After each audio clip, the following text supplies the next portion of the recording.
Thanks for the luck, Bofer.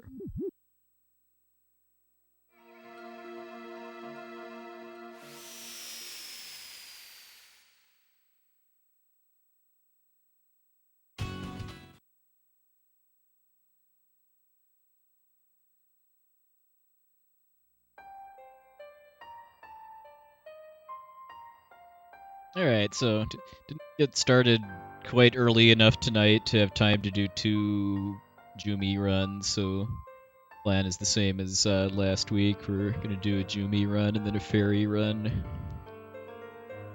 Ferry's about half an hour shorter than Jumi at my level.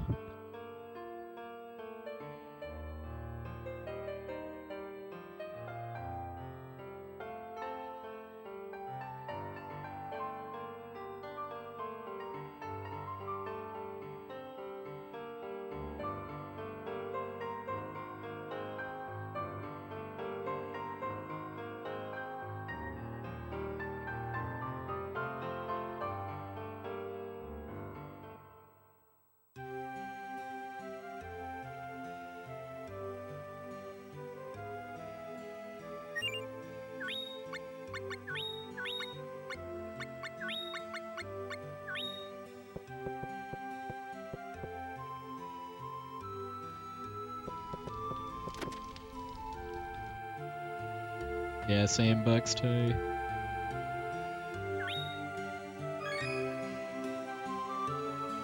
The great thing about this game having different categories too is that each shorter category at least focuses on different parts of the soundtrack.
I really didn't try to wiggle run on these zoomed out map screens unless I really know what I'm doing, because it's so easy to just bonk into the loading trigger you just left.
Hey, Shintek, evening, sir.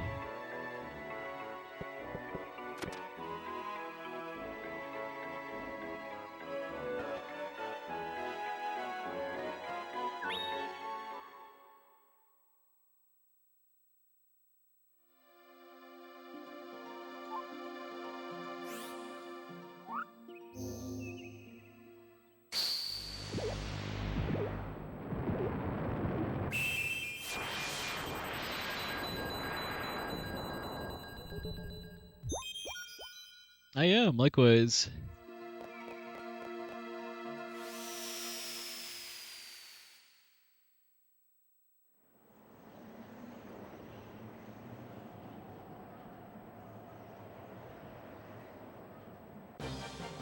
Oh, yeah. I did a lot of, well, not really spring, but seasonal cleaning, like 2 weeks or so ago.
Clear feathers are good though. I tend to be pretty attentive to item drops in this category.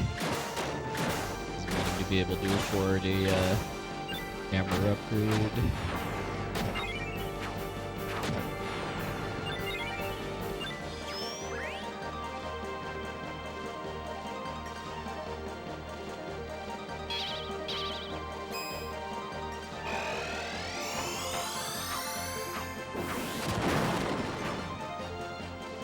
Yes, this is a hammer, even though it looks more like a croquet mallet to me.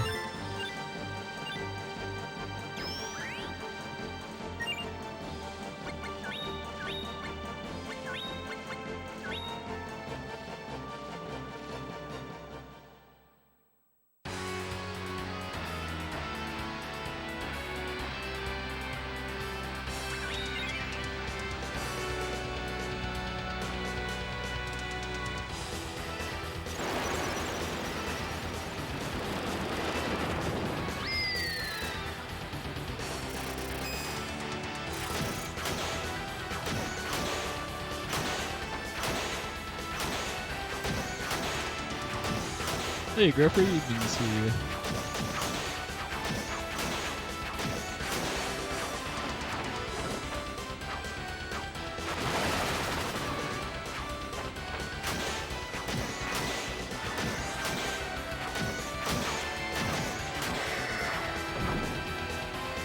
Hey, RPG, thanks for the luck.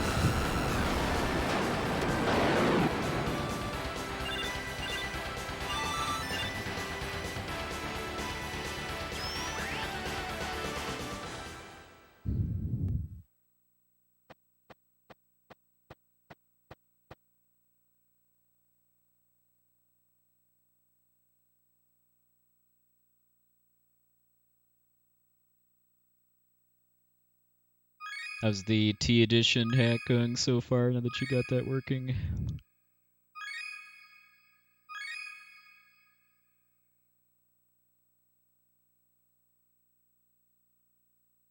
Yeah, I mean, it's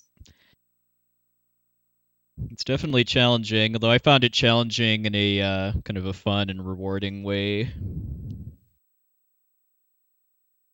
One definite bit of advice I have is to pay attention to all of the tutorials and stuff at the tutorial center in Nourish, just because the hack does make some changes to basic game mechanics from FF6 that are really good to know about.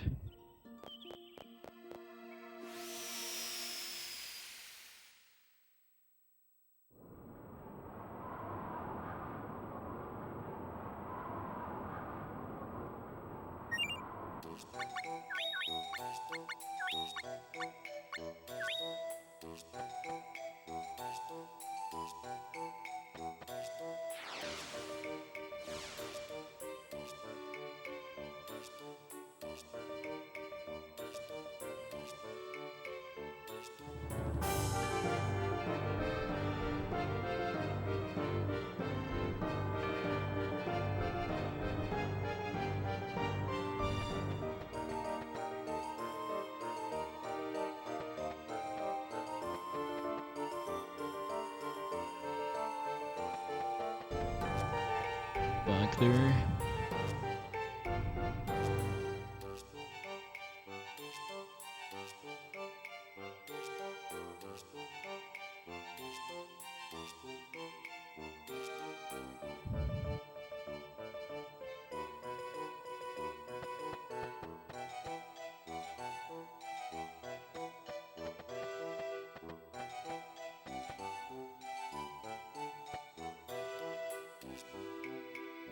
Oh, I remember we and him Lemur were talking last week about fighting El Azul instead of Black Pearl and the return trip to the tower. I did some testing with that yesterday, and it is definitely slower than Black Pearl, sadly, since the cutscene afterwards is like 15 seconds longer, and you have to wait for El Azul to slow walk into position for it to start, too.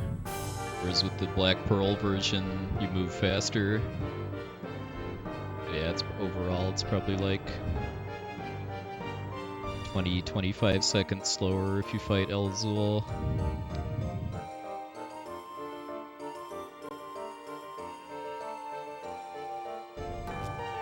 That's purely just because of the cutscene cutscene afterwards. The actual fight, I think, is a little bit faster because El Azul doesn't have any special animations before the fight starts. Like Black Pearl waves her hammer around before her health bar appears, and then El Azul's DM or ST felt like it was a little quicker than Black Pearl's hammer slam, but yeah, the cutscenes afterwards are gonna kill it.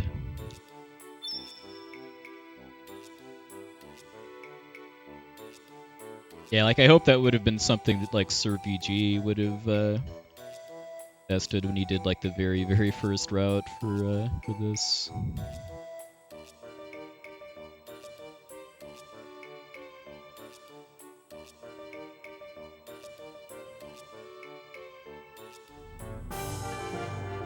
Hey, Rotostorm.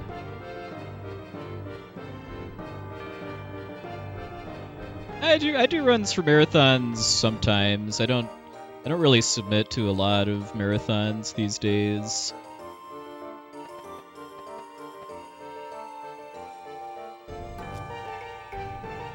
But generally, if there's a game I'm actively running or have actively run recently, then I'll usually submit it to like GDQ, Limit Break, and or Questing for Glory when submissions for those come up.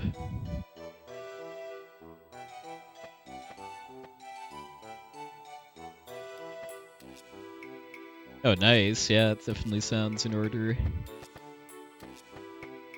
Especially if there was an ice storm.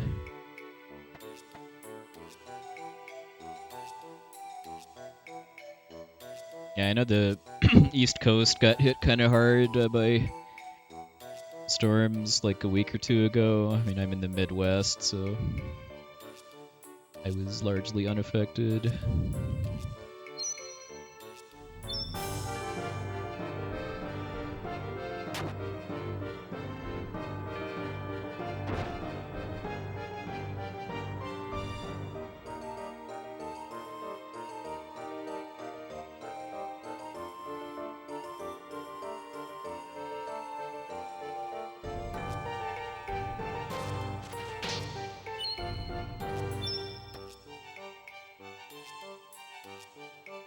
Oh yeah. Yeah, I know Kentucky is kind of at the border of where winter is and isn't a big deal.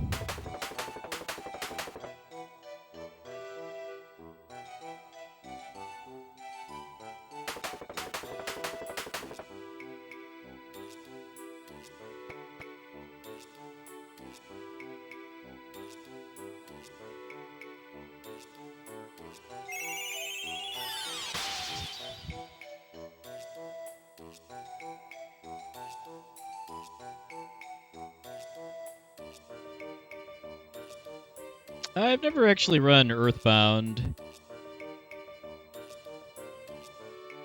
Probably the runs I'm best known for are the Super Nintendo Final Fantasies, mostly 4 and 6, and then Chrono Trigger.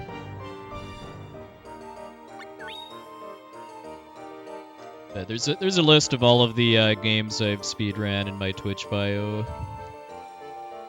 I also have a spreadsheet on Google Docs linked there that has more detailed information about my runs.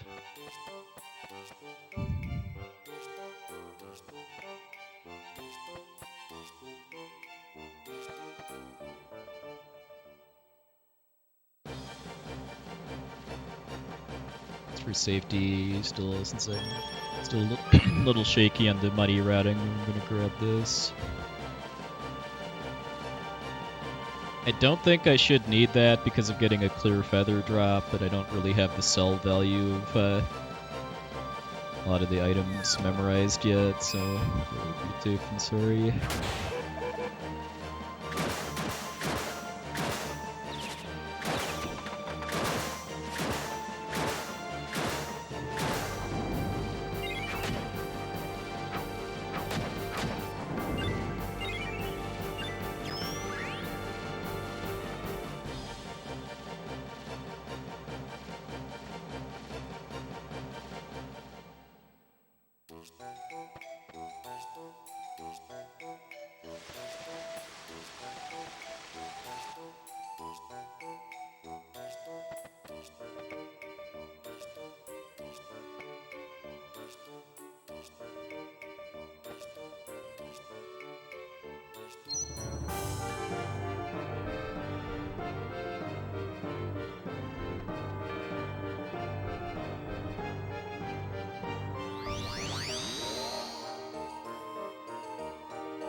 Well, I'd say Final Fantasy V doesn't have a short category, both because it's got the least number of runners, because of not having been released on the Super Nintendo outside of Japan, and also just because the start of the run is really, really boring.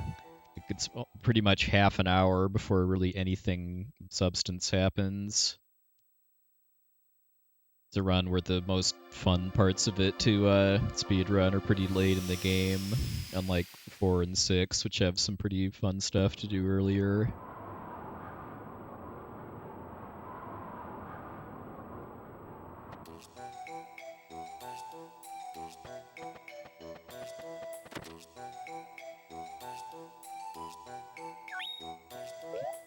Thinking there's another text box there before the shop menu comes up.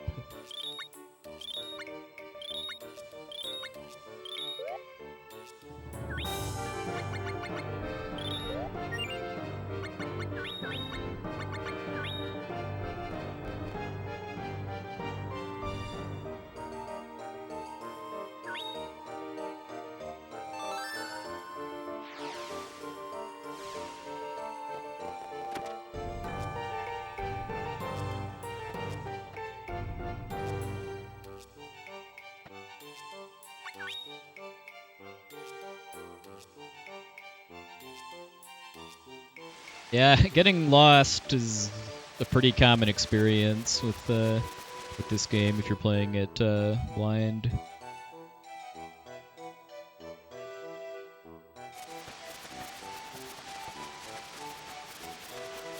One thing I think really wish the HD remake would have added as a quality of life update is a better in-game quest log.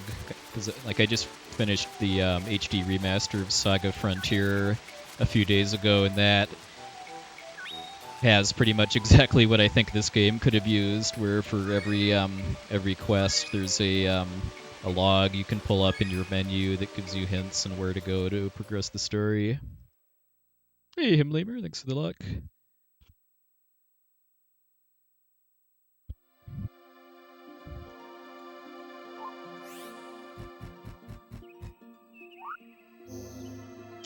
I tested out fighting Elazul in 2 pearls instead of Black Pearl, and it is absolutely slower. Not really because of the fight itself, but the cutscenes afterwards have about 15 seconds of extra dialogue, and you have to wait. You get to watch Elazul slow walk into position for it too, whereas with the Black Pearl version, you fast walk.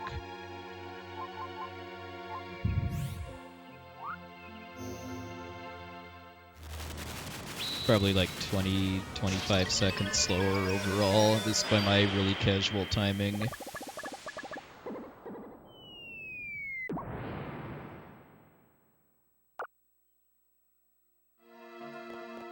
Saga Frontier Remaster is the game I was talking about that has a really nice in-game quest log and hint system, and that's something I think this game's HD remaster would have really benefited from.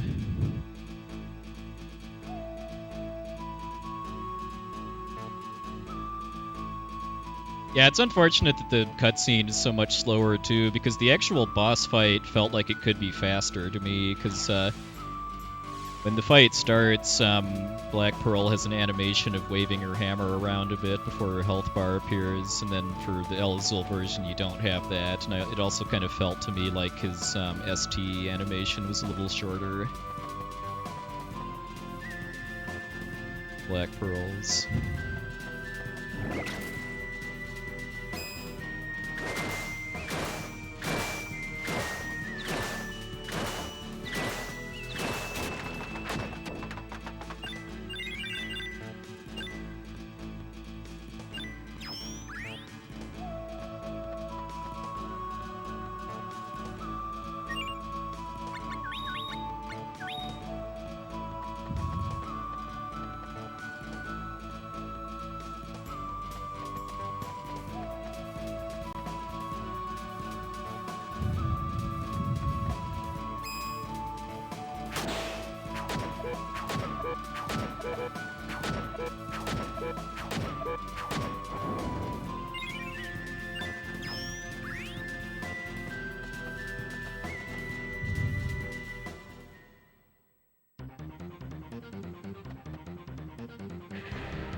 Yeah, I've heard a number of people say that they want to see like more remakes of like older Final Fantasies and other Square RPGs done Octopath style. I'm not really so sure I do myself, but I would like to see more like original games made in that style.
This tower is where we have 2 future Jumi storyline quests, but we're still a ways off from actually doing either of them. But popping in and out of the tower lets us activate some fast travel in the Kiev Caverns and skip 2 fights.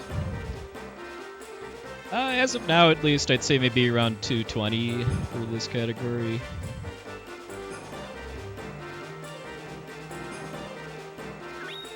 I've only finished 1 run so far and still haven't really put a ton of practice into getting good at the boss fights, so I'm mostly just basing that goal off of just what the record is and what other people I know that have run this category have for PBs.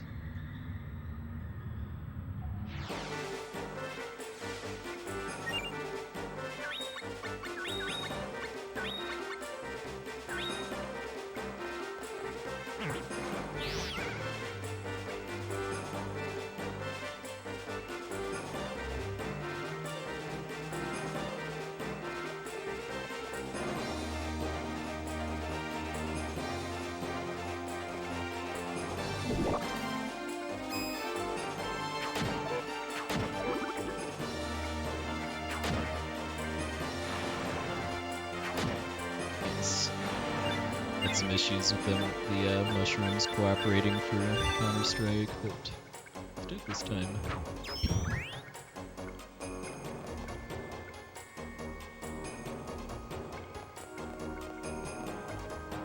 Hey, Honest Cone, doing alright?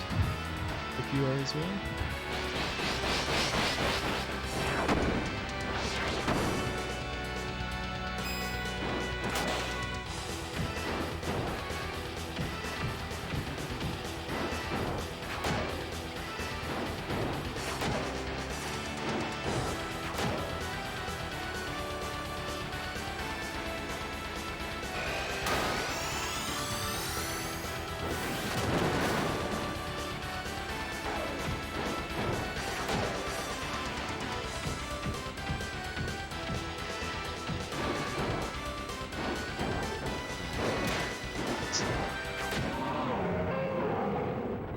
Messy at the end.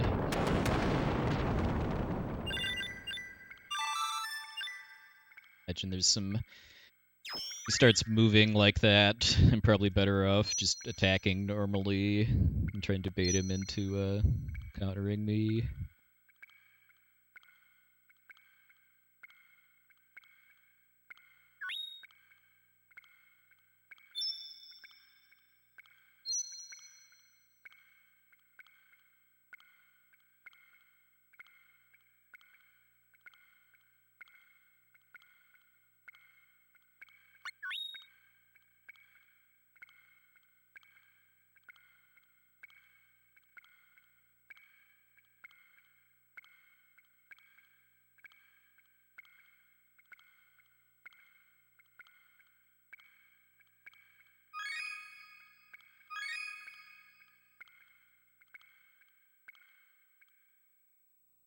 Nice gold, probably largely thanks to the mushroom fight. Boss wasn't great.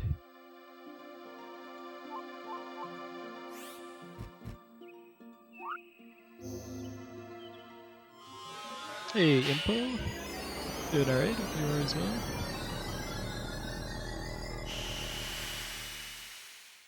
Fried Egg City popping up.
being able to two-shot these crabs like in the Dragon storyline.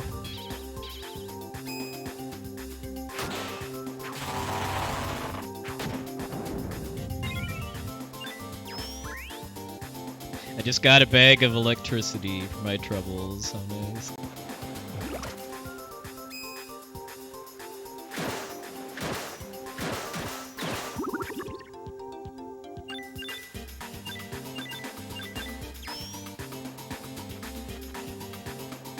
Hey, Master, welcome in. Nice first crab room.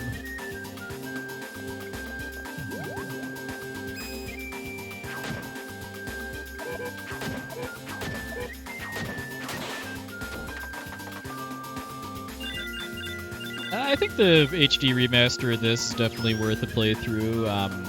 It's a different kind of game than Trials of Mana as far as being more of an open world game, kind of focused on short quests and side quests than a long, overreaching story. But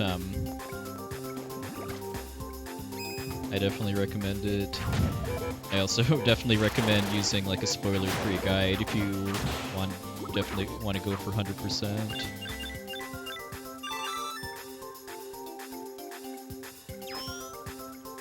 And yeah, it's one of the best looking and sounding games of its era.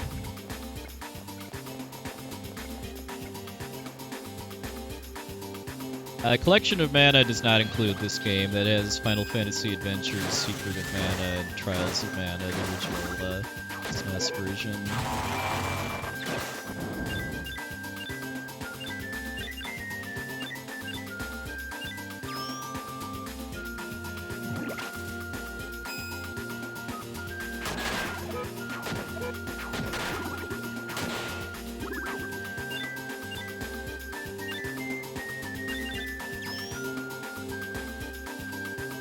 Yeah, as far as being PlayStation era sprite work, yeah, Tactics is pretty similar in that regard.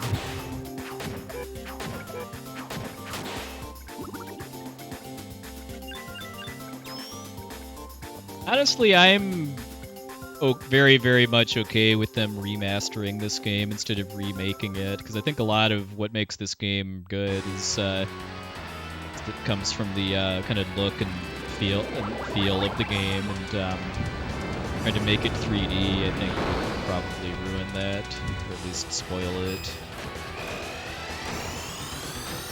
Well, supposedly there's a new original Mana game in the works. You know, there's also a mobile game called Echoes of Mana. It's an as of yet unnamed console and PC Mana game in early development too.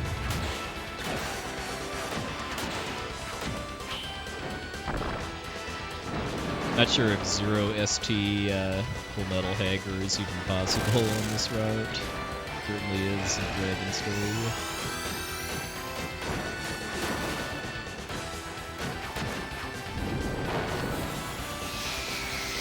Hey, Electro RTA.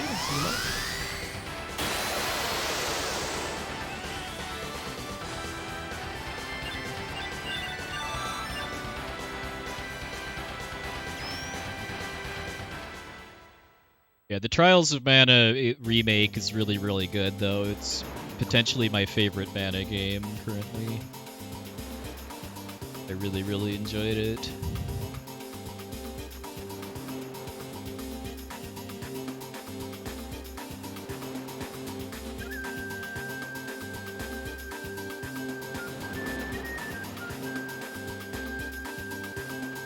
I thought I fixed, because last week my the order of my splits for this section of the run was messed up, and I fixed the order, and I thought I fixed the times too, but apparently not. They should be gaining time here.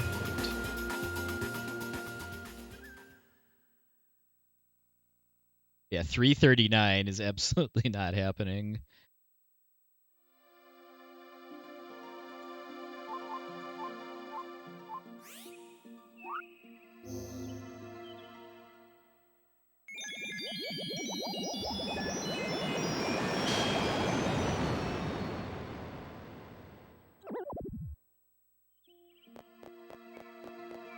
Yeah, Angela's voice actress in English I thought fit her character perfectly.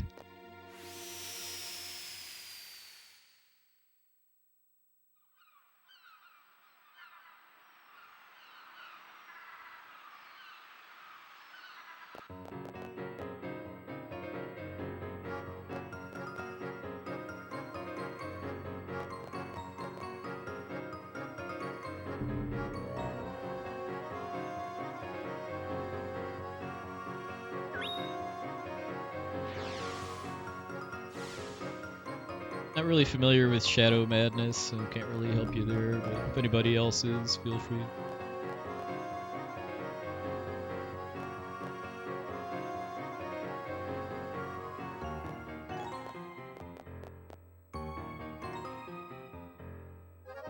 I actually remember how to do this quest without notes. Not that complicated.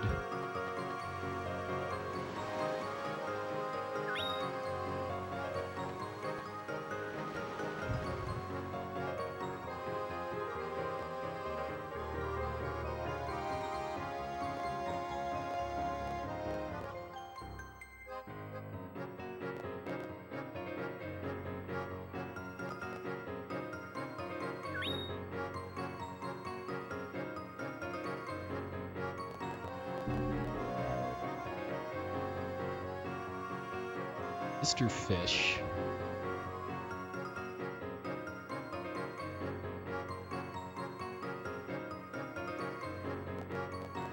I like the way the remaster translates that line there too better, because they call him a nouvelle fiche, which is a play on words for nouvelle riche, which means new rich.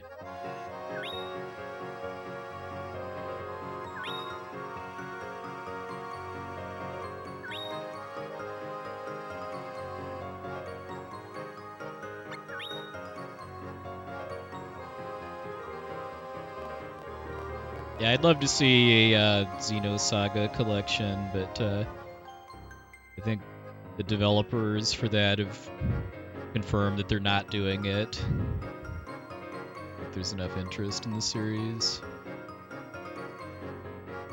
Hey, Gregory, welcome in.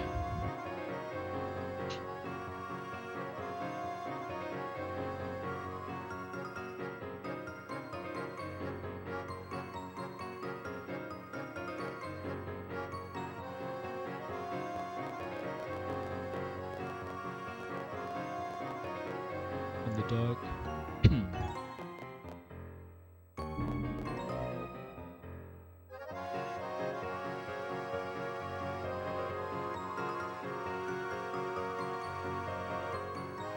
Yeah, I actually just finished Saga Frontier Remastered and got Platinum a couple days ago.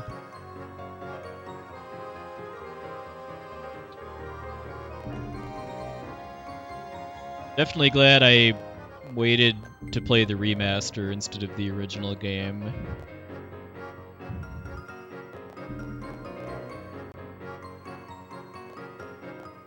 Odd loading screen here.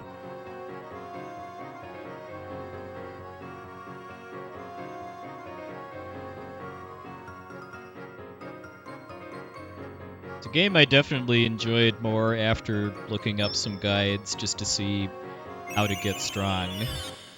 I certainly wasn't able to figure out on my own how to beat the first major story boss.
almost ready to actually start doing Jumi storyline quests.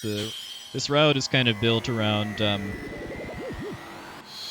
doing extra stuff first to both get the artifacts you need in order to start the Jumi storyline, and then also to level up the shop in Lumina, which I'm going into here, so that you can buy gold weaponry. Forget if gold is basically the best kind of weapons money can buy, or if it's like the second best, but it's very, very, very strong compared to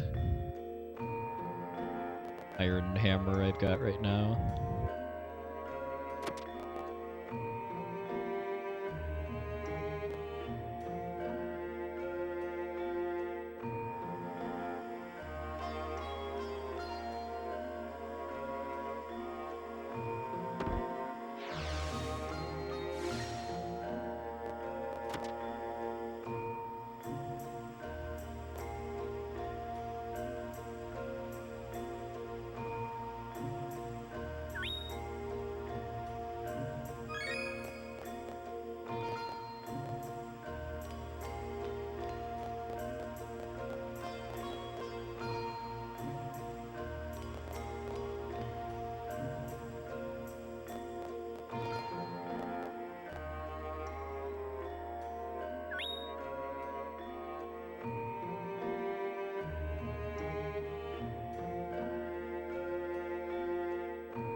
Oh. See Gak though. Unless it's Nickelodeon Gak.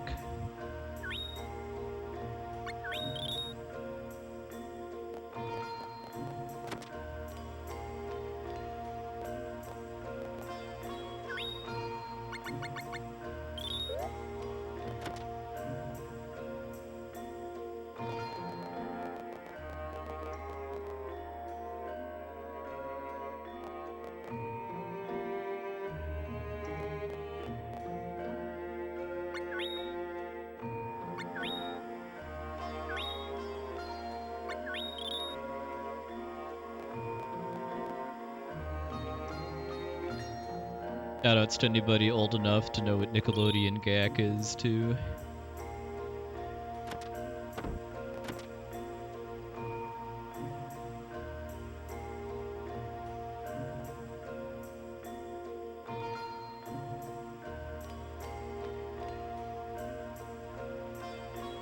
I don't think I ever actually convinced my parents to get me Nickelodeon Gak as a kid. Probably for the better in hindsight, though.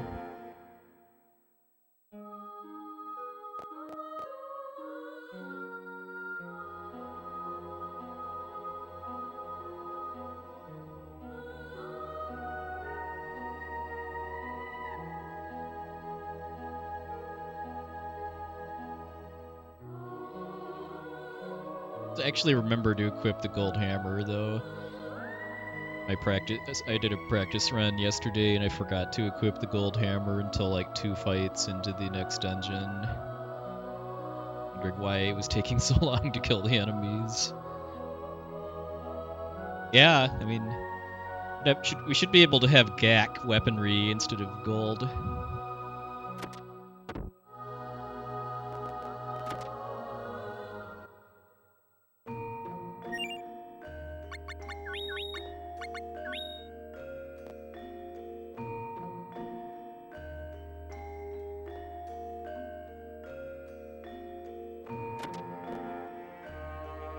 Hey, Frekafane, welcome in. Gold star for knowing what my online name means.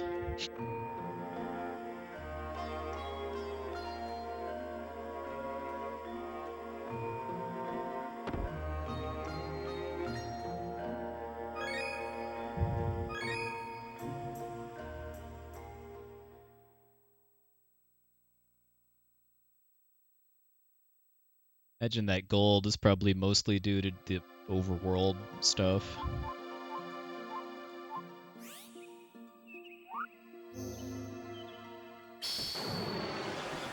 Although I did have decent RNG with the bears too, just because they can block you off at a few opportunities and waste your time.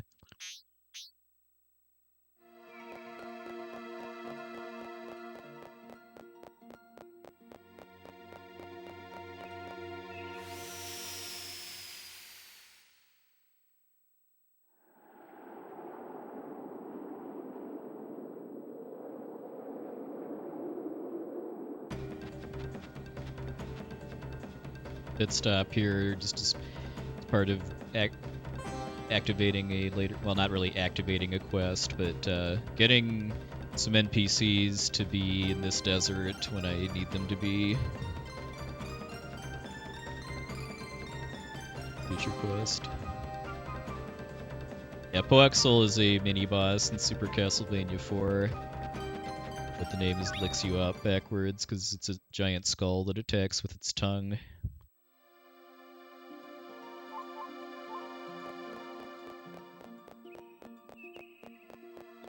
And the next boss after that is Coronat, or Ton of Rock, which is Stone Golem. Konami had a lot of fun with their manuals in the 90s. The remaster is several minutes faster. I want to say like 6 to 8 minutes, depending on category, just for a single storyline. I'm running the original version just because it's more convenient for me to stream and practice.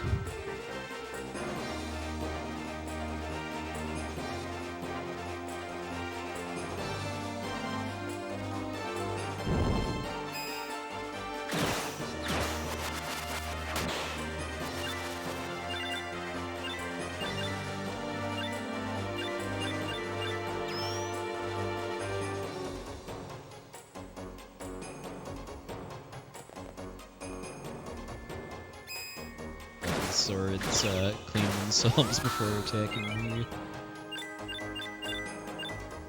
It's for that politeness factor.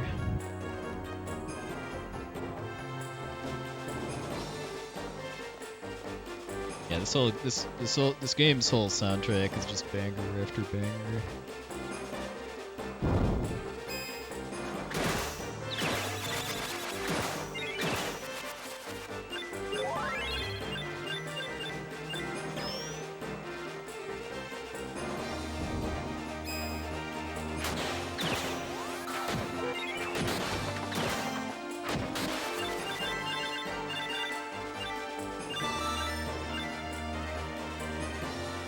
I don't think the remaster really needs a nice Brave Blade, by the way. It really needs practice mods, given just that you can save anywhere, and there's auto saves too.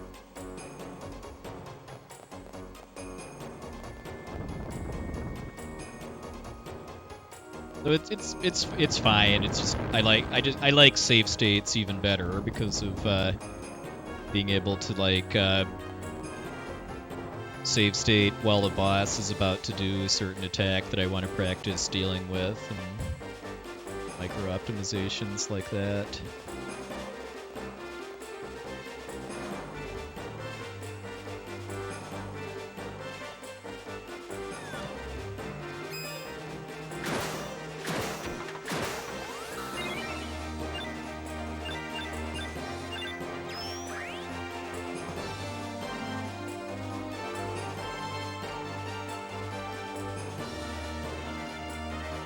Better believe I'm gonna need notes to not get lost in this tower for quite a while.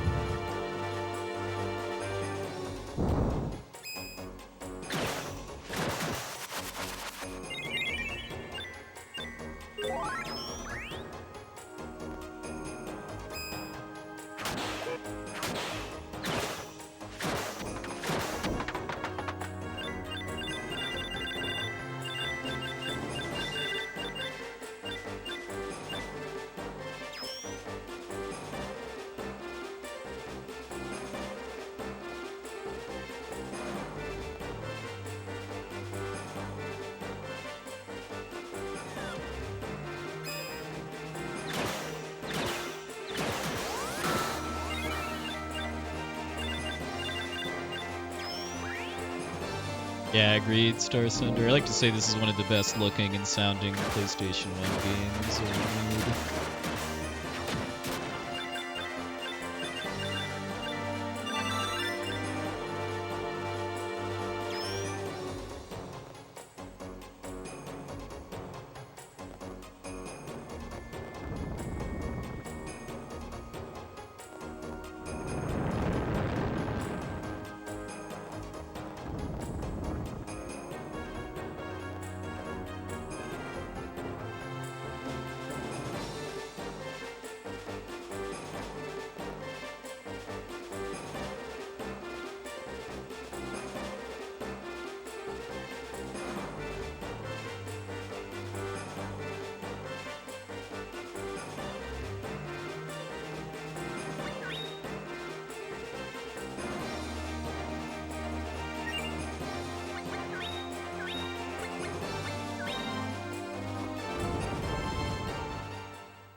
Yeah, when I started speedrunning this game, that was actually the first time actually hooking up my PS2 in probably a couple of years.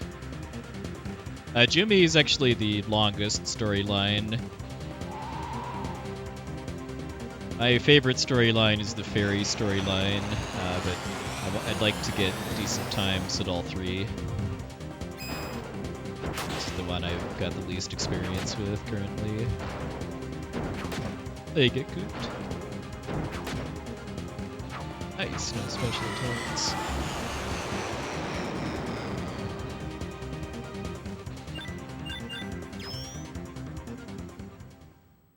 Yeah, I'm thinking about doing at least a couple all stories runs as a send-off to the game before moving on to something else.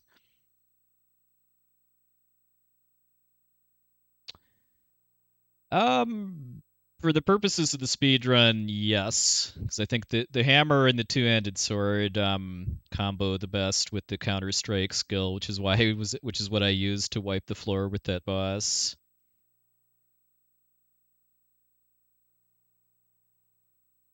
And the hammer is a bit stronger than the two-handed sword, at the cost of having a slower swing animation. Hey, Galicious, thanks for luck.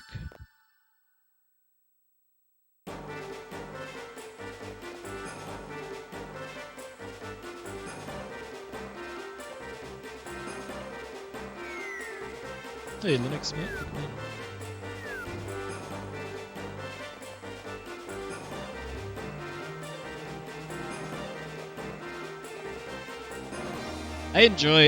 I kind of enjoy the one-handed sword a bit better though. It just feels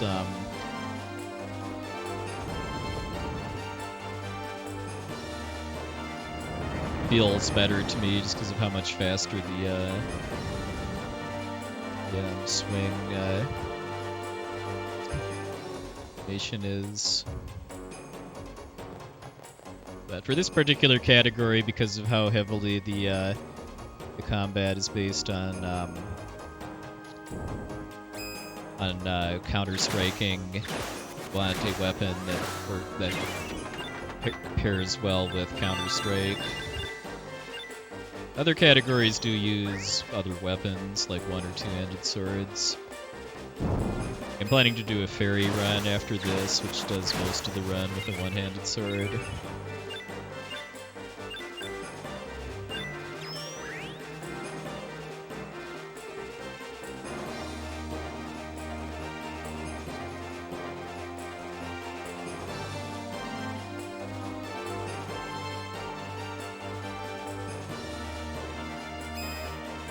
Yeah, that's a good point too.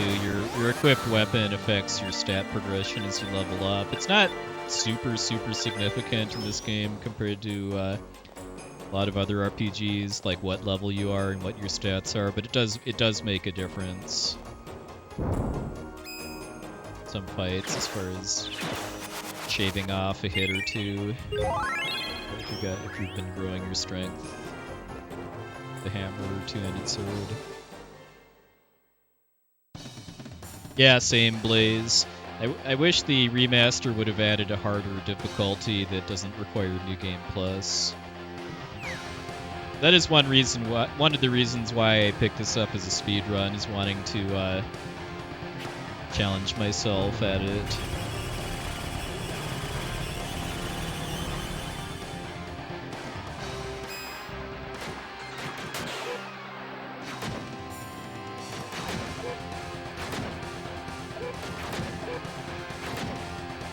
Nice, that was a really clean fight.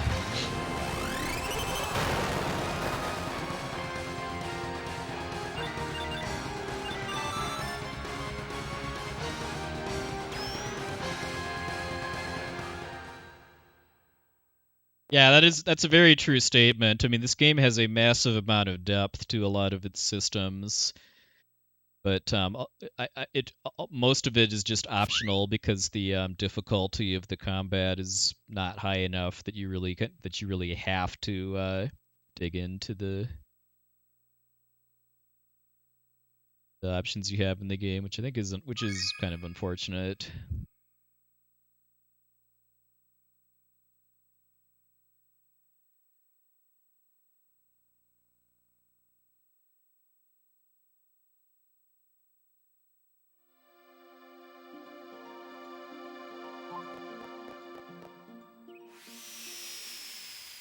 All right, so we're just something we have to do a couple times in Jumi's storyline is just cleanly enter and leave our house in order to actually activate or just activate flags that are needed in order to advance the story.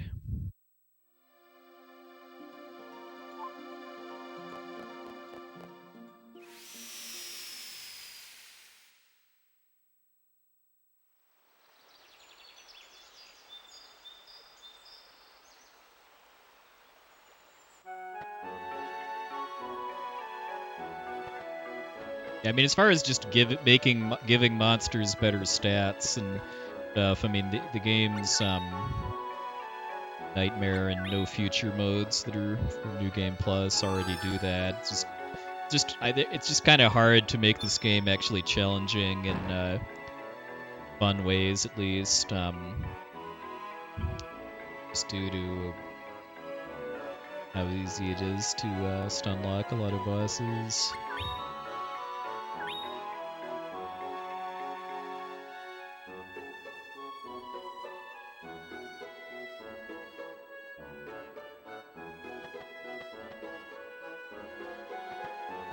Not here that we need to go get Bud and Lisa, that's later.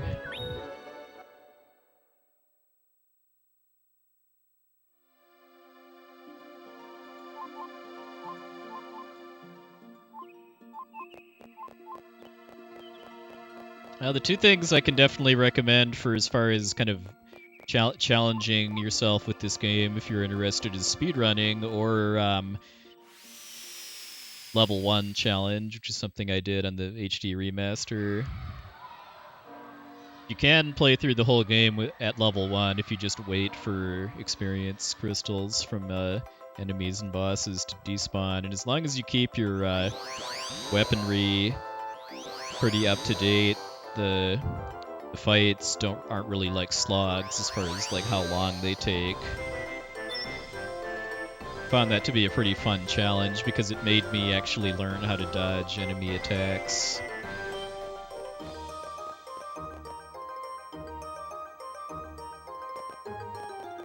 There were only really 2 bosses that were like just kind of brutally unfair.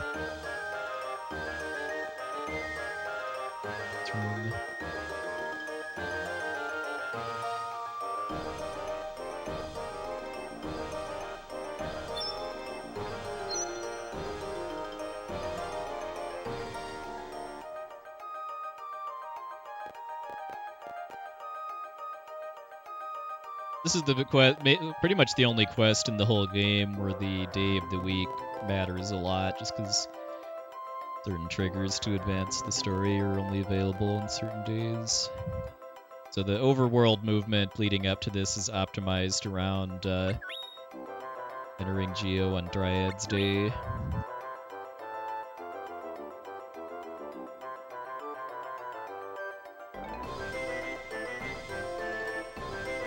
Hey, Felfron, welcome in.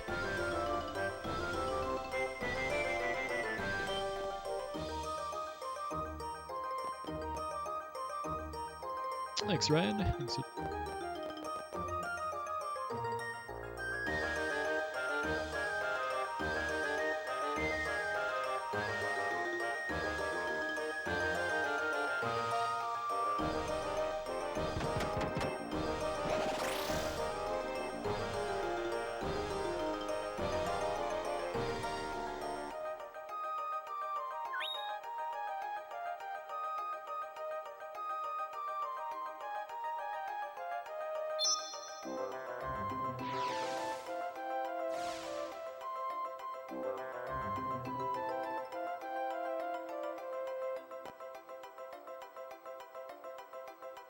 Yeah, the Bejewelled City theme is really good. I really like the remastered version of that track too.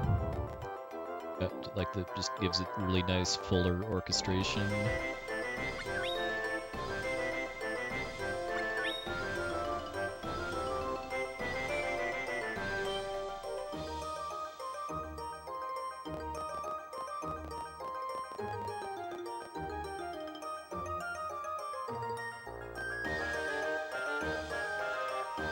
This game is its own thing, like story and lore wise.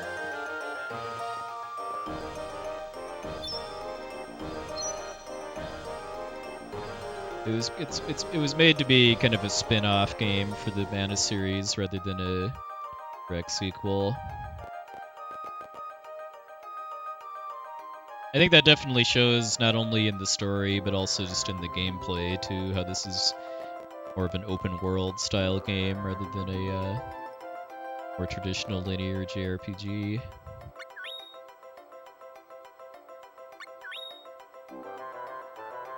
Oh, nice, Felfrin.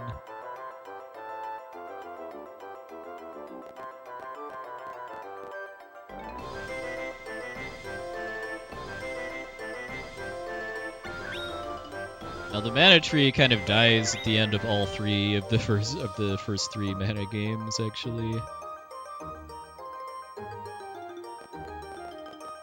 It's destroyed by the final boss in the lead up to the final boss fight. I think the backstory in this game is that the mana tree was destroyed by just greedy people warring over the power of mana.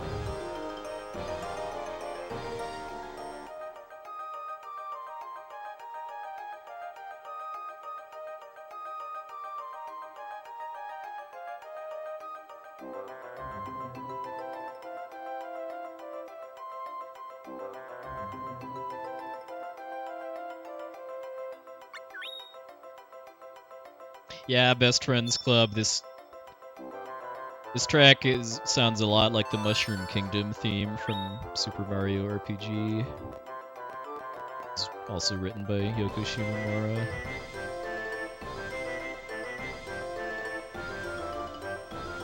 But no, it's not a good song.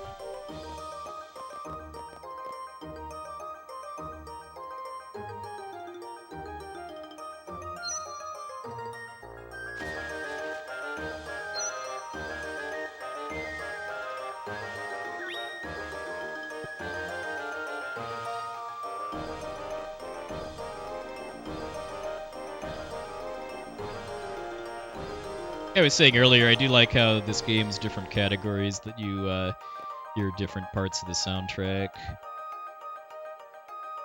You only actually come to Geo for Jumi storyline.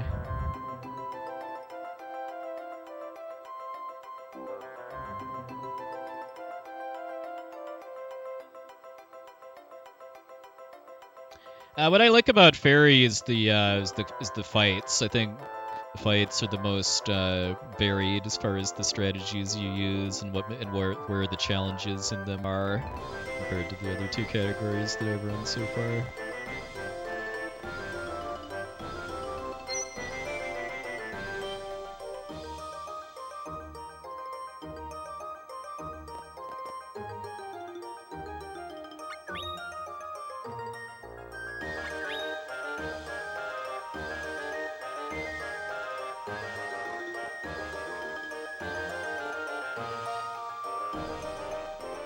That shot of the palace when you're approaching it too always reminds me of Aladdin. Palace of Agrabah.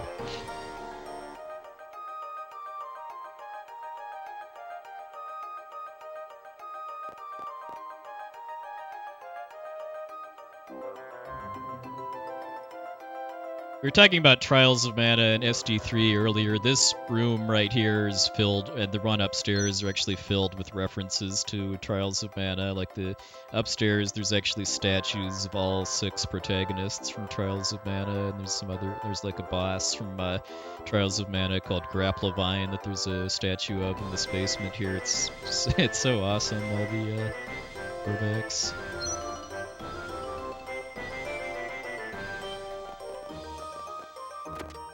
Yeah, like right next to the door is a statue of Death Jester or Gourmand.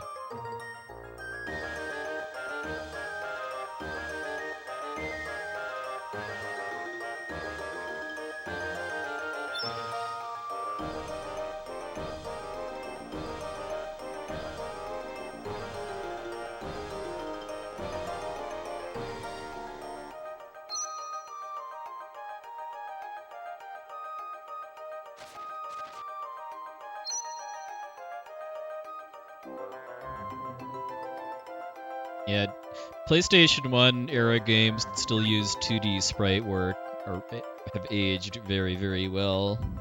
Like this game, Final Fantasy Tactics, Valkyrie Profile, Paper Mario, although that's on the N64. At least visually, games like that have aged massively better than early 3D games.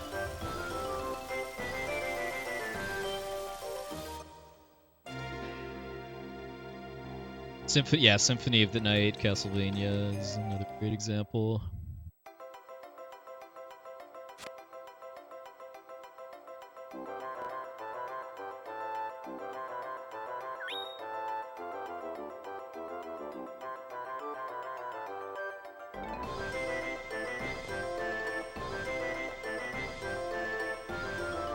Yeah, that's definitely something I think that held this game back a fair bit as far as getting like popularity and recognition. Is just that it's not really an easy game to figure out blind.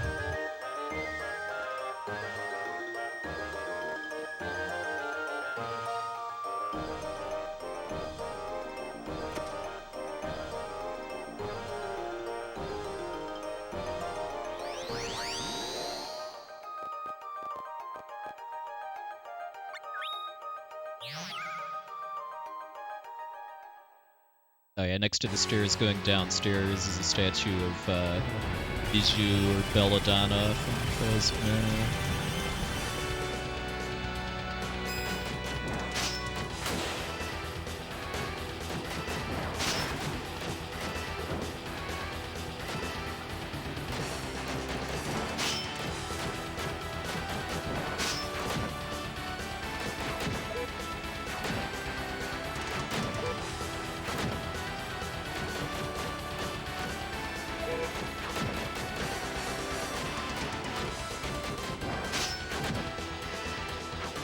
Not as good as the first Jewel Beast, but I'll take it.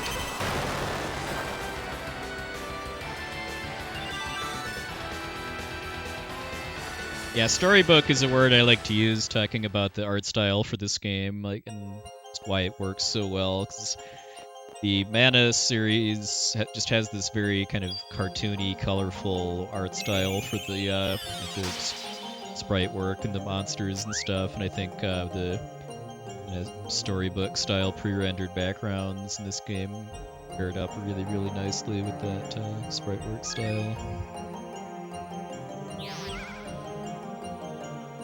Plunge attacks are kind of good as far as getting close to the boss, but actually doing damage, you wanted to be doing either power hits or counter strikes.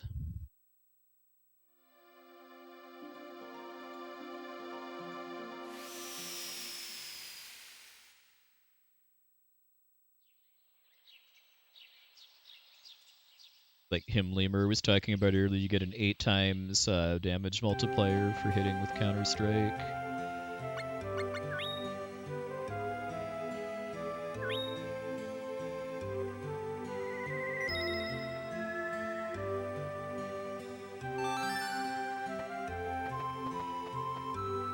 Blocked by the Sproutling.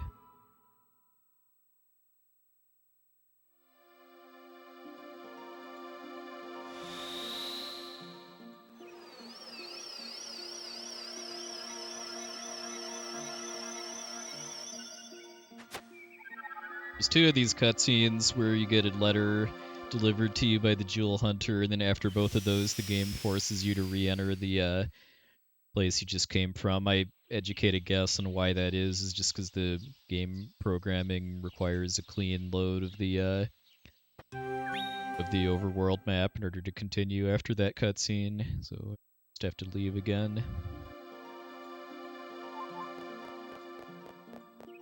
I think you might be right. Yeah, I don't think there's any guest characters that use two-handed axes, because like Lark with the dragon storyline has a one-handed axe.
Sandra is the Alexandrite stone.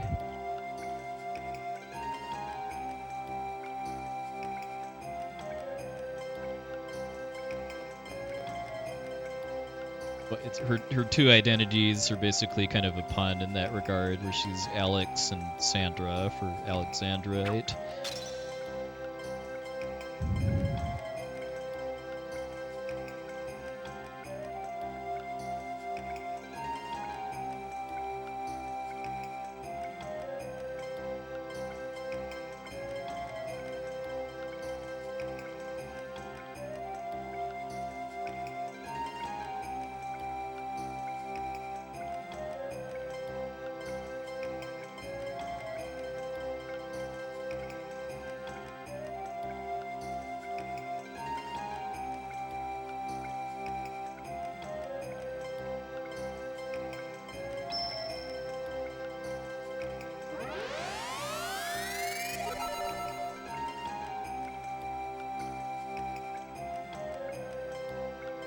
Yeah, Black Pearl is probably my favorite guest character in the game, casually, too. Alright, thanks for stopping by, Star Center. Good luck at work tomorrow.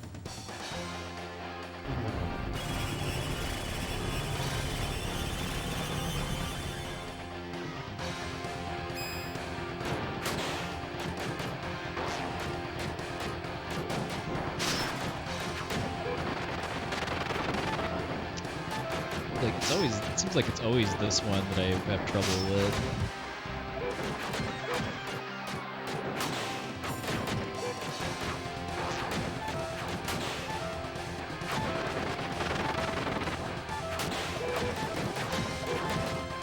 Okay, at least I didn't die. Got down to 1 health though.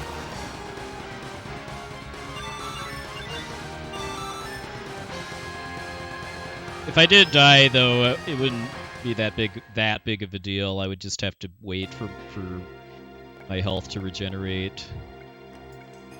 Maybe Black Pearl get the kill while waiting on that. Hey, Poor Owl, thanks for the host. Hope your stream went well.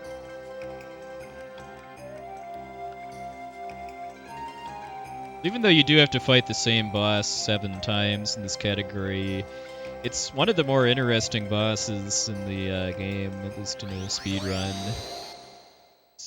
Because the fights all play out differently because the strategy is very reactive to what the Jewel Beast's AI does.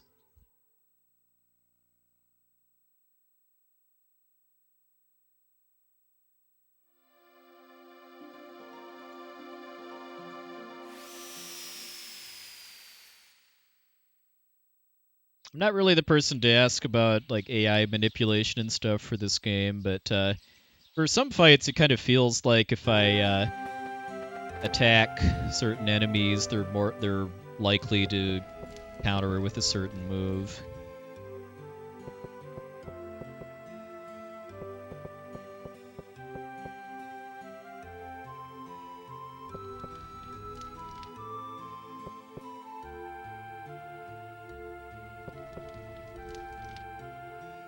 Four times.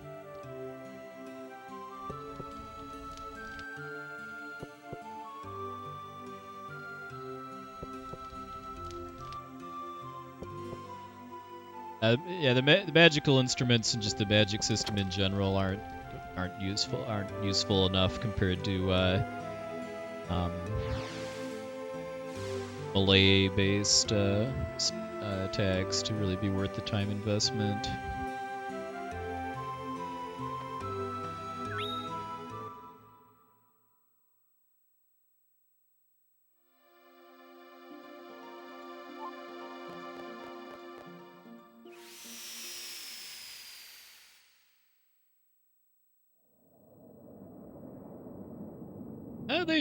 They should, although it's something I never really got the hang of enough casual playthroughs to kind of really make the time commitment to try to actually get good magic.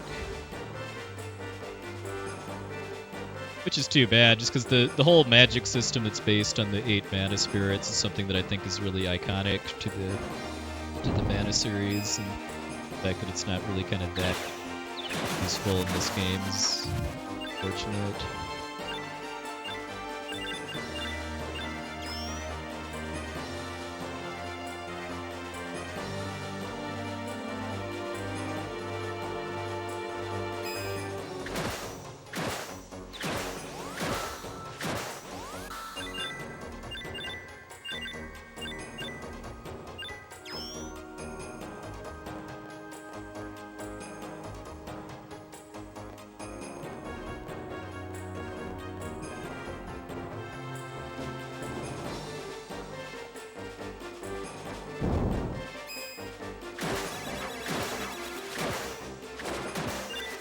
Yeah, the fact that you're actually having to kind of effectively catch mana spirits in order to gain their power for magic is definitely a neat idea.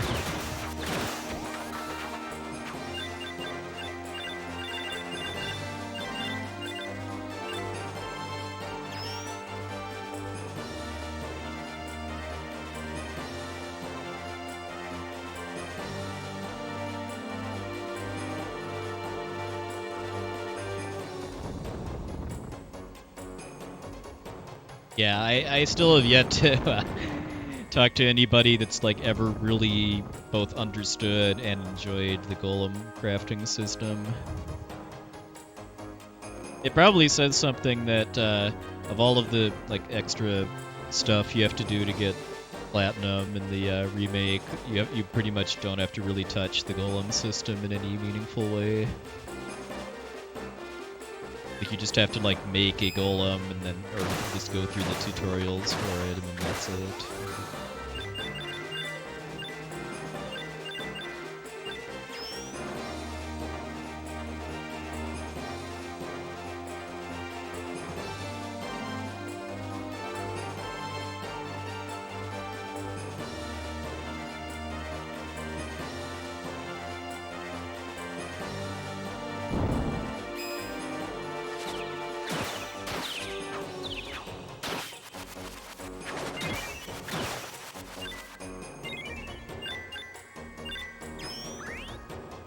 Hey, Ursula, yeah, you should. say, if nothing else, I recommend playing this game just to kind of get immersed in a really gorgeous looking and sounding world.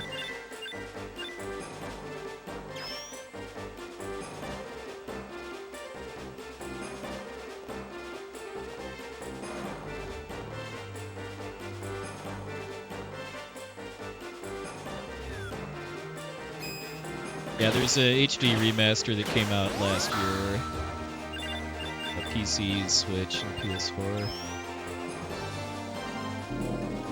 It's definitely how I recommend playing this game in 2022 and beyond.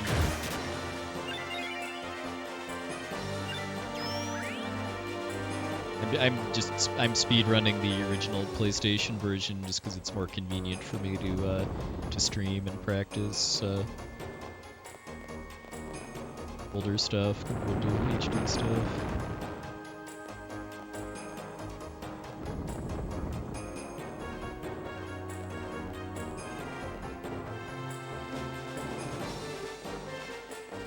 Yeah, a better difficulty mode that doesn't require New Game Plus would have been kind of at the top of my my list as far as stuff I wish would have been added to the remaster.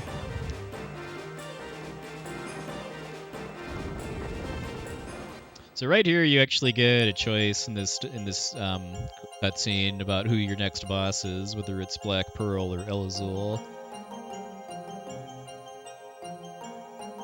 And we're doing Black Pearl basically just because the cutscene after the fight is significantly faster. The fight itself, I think, is potentially a little faster with El Azul option, but it's not going to be faster enough to make up for the longer cutscene afterwards.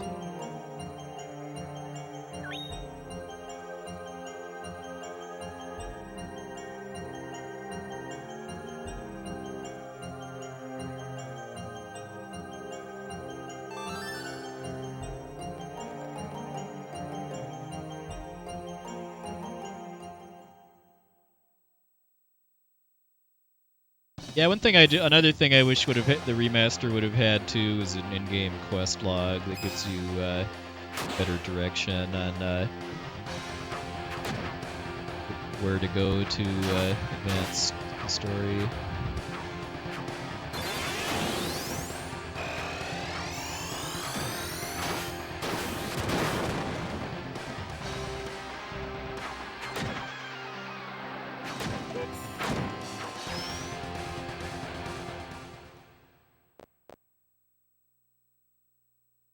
The HD remaster of Saga Frontier that also came out last year had that, and I just finished playing through that a few days ago, and I very, very much appreciated the quest log and hints on where to go to progress the story.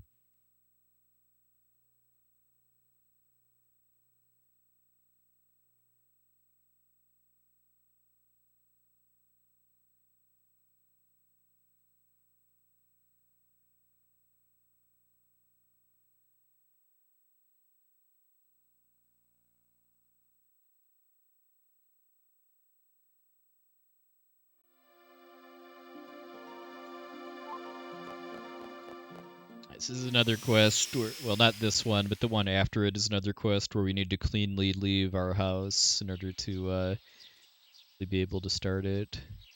I'm just entering and then immediately leaving.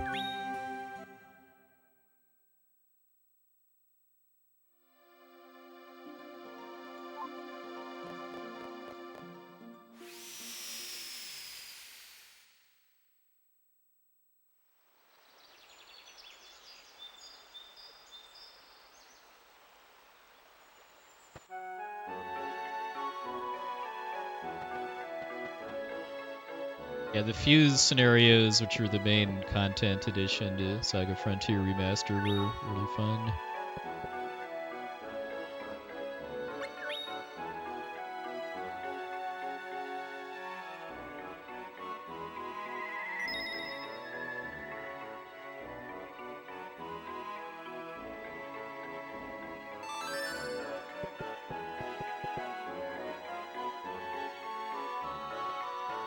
This next errand we're doing is kind of a weird one in that we're we're getting two guest characters that you can pretty much bring with you at any point as a helper, but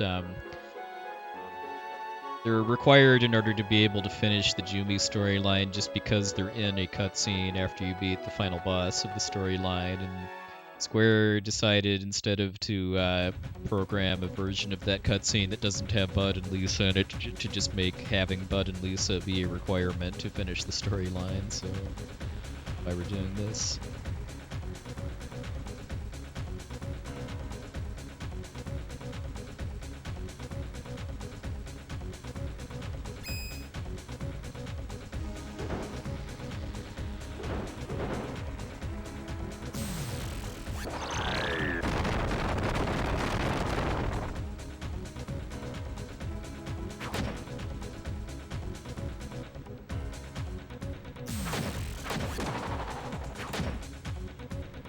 Another fight I need a little practice on.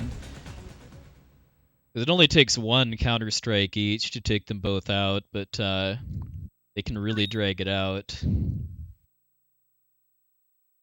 I feel like just hitting them to provoke a retaliation is probably the way to go here, especially if they're about to cast a spell.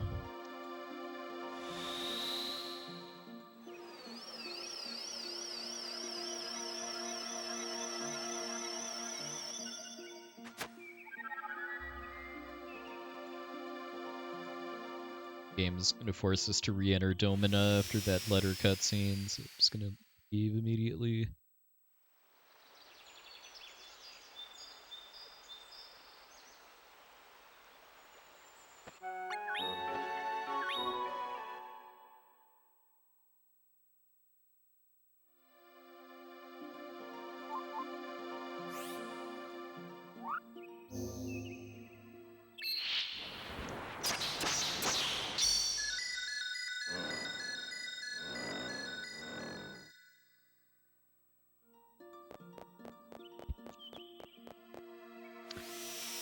Going to the snowfields here and then immediately leaving that in order to get the principal of the Magic Academy in Geo to be in the snowfield.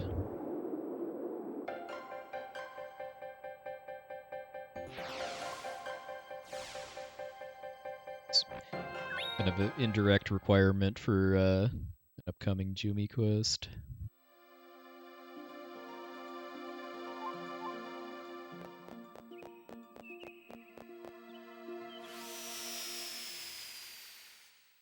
Yeah, the placement strategy is fairly strict.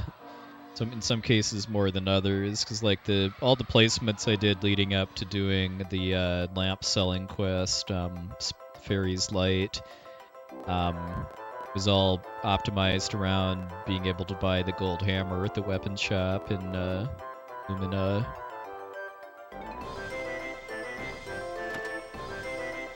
If I'd have deviated from it, I might not have been able to get the hammer.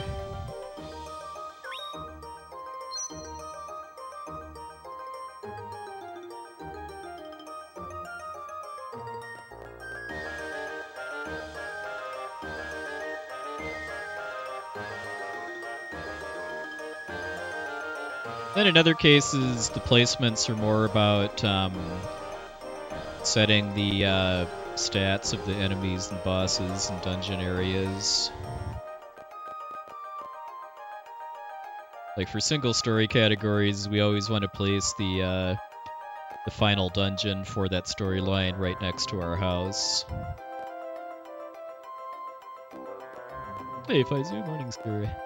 Well, one thing I'm fond of saying is that one of the reasons to speedrun an RPG is the second run, where almost every split is a gold by a somewhat significant amount just by virtue of getting lost less and needing notes less.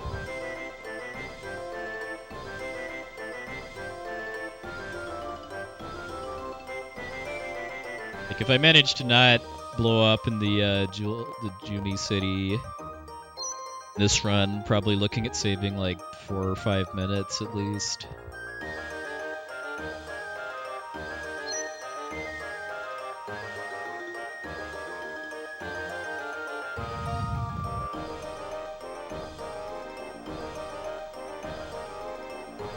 Yes, actually remembering to pick up the gems will go a long way towards saving massive amounts of time in the city.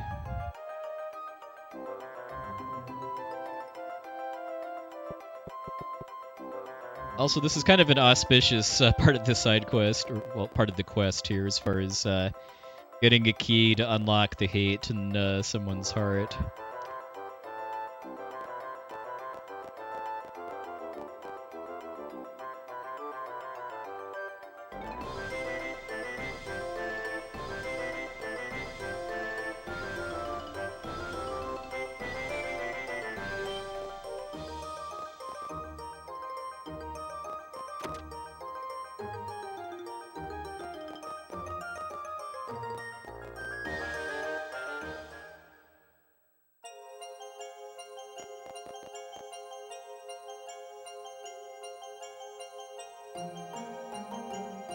Yeah, the Jumi storyline is probably the most complicated of the three as far as the routing.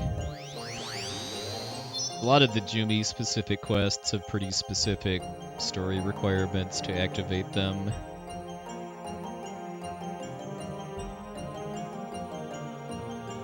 And the Lucky Clover, the one I did 20-ish minutes ago, has some requirements on the day of the week, which is otherwise a non-issue in speedruns of this game.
All these golds just by virtue of slightly better movement and less getting lost trying to hit story triggers.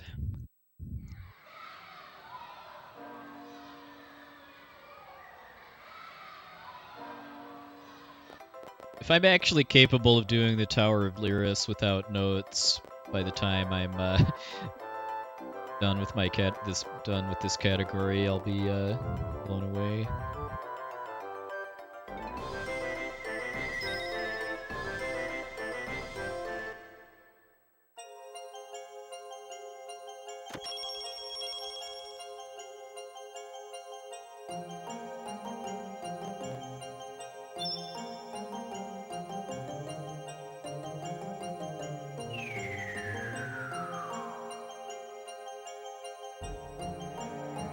Quest is a little out there too, because after this dialogue here, we're going to basically be going inside. I'm forgetting whose dreams we're going inside. If it's Florina or Pearl's.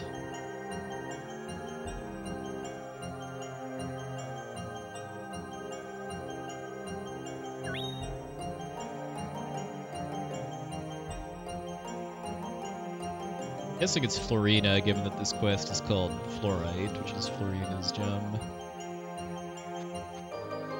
And we're going to be making pretty heavy use of the pay-to-win strategy of just paying Niccolo to warp us around the desert here. Oh, okay, it is Florina's dreams. Tetsu.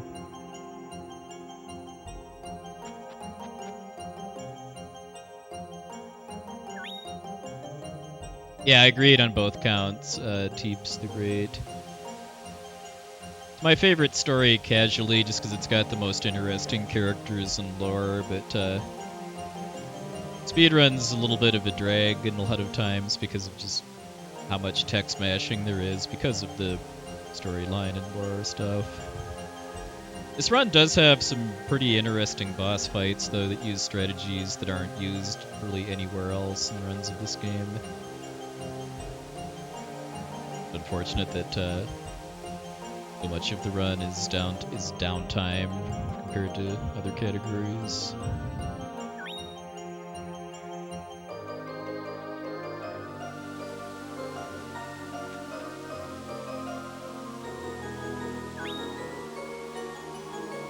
Yeah, Dragon is the fastest and has the kind of the best action to downtime ratio too. I didn't personally enjoy running it as much as Fairy Storyline, just mostly both because there's some really brutal luck required in order to get a good time, and also I didn't enjoy the boss fights quite as much too. They felt a lot more like they had a lot more that was outside my control. The strategies were a lot similar to each other.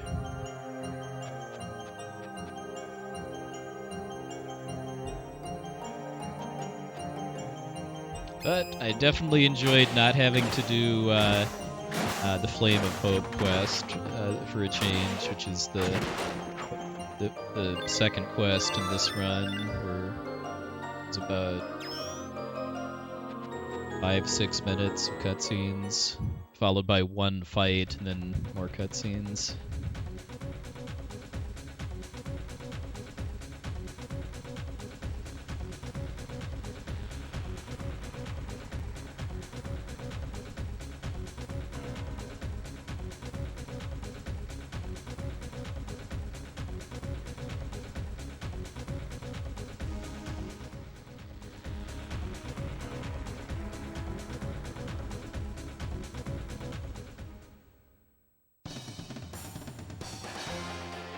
The fairy storyline, we side with Irwin just because it's faster, even though it's not good. It doesn't make you feel good afterwards. Save a lot of time on dialogue. Side with Irwin.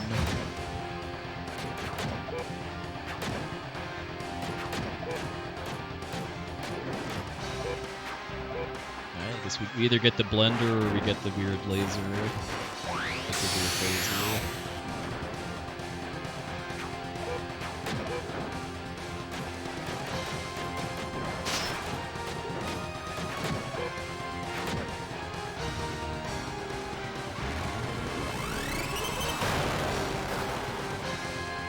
Yeah, I'd agree. Secret of Mana or Trials of Mana would be my recommendations for an entry point into the series. For Trials, I would recommend the HD remake that came out, I think, 2 years ago over the original game.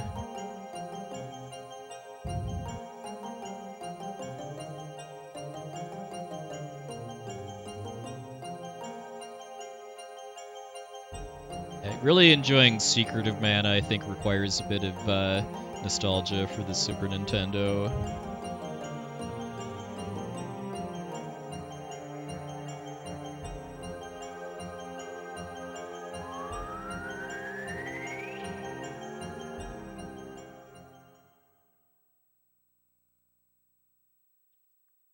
Alright, so going into the final quest of the Jumi storyline, but it's a doozy. Length.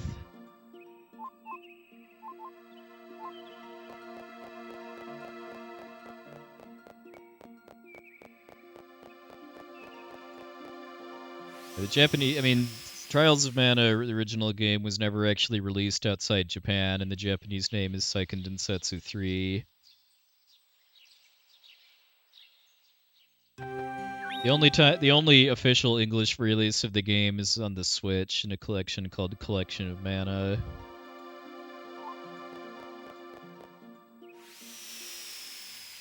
I played it numerous times as a kid via fan translation, though. part of why I enjoyed the remake so much is for nostalgia too. Even though even though it's kind of a weird kind of nostalgia, because it's nostalgia for a game I played like in high school on emulator.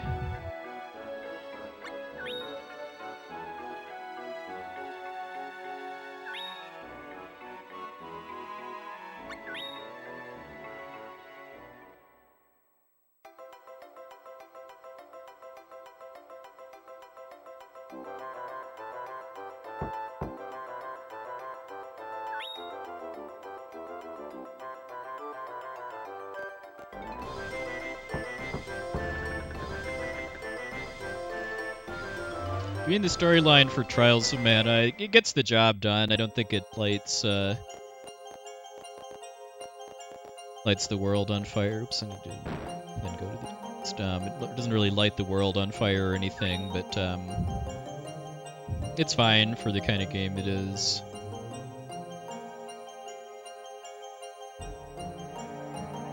Yeah, the really cool thing about the game is just how the storylines kind of fit together depending on who you pick for your party.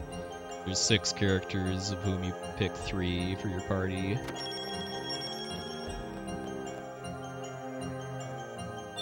And a lot of the fun in the game comes from just how you build out your party as you play through the game too. I think it's way more fun in the remake too than the original game, because of how they redid and rebalanced the job upgrades for the 6 characters.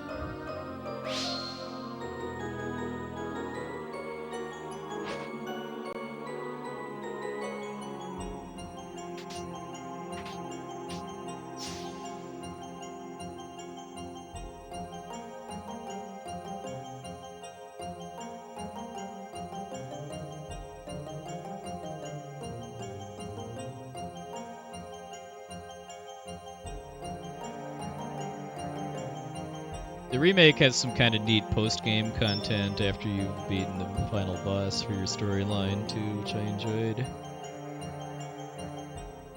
Some of the like story level stuff about the post-game content went over my head because I believe it's from it mostly ties into like one of the PlayStation 2 era Mana games that I didn't play.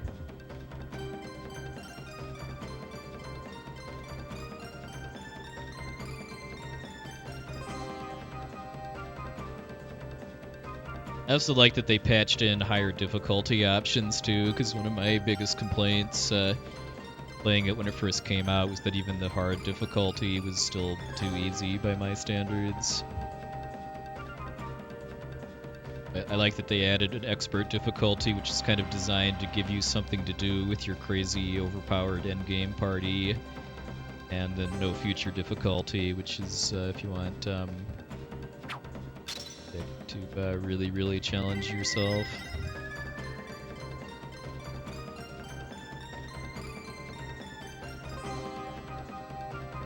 I don't think I really would have wanted to see this game get a 3D remake like Trials of Mana did.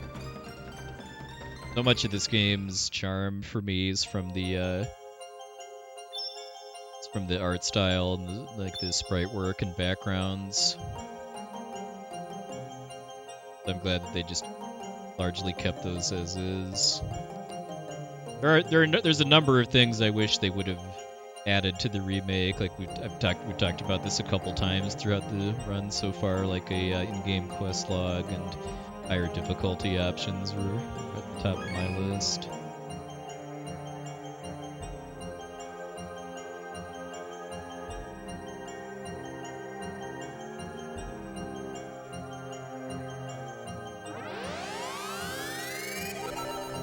A reversed, welcome in.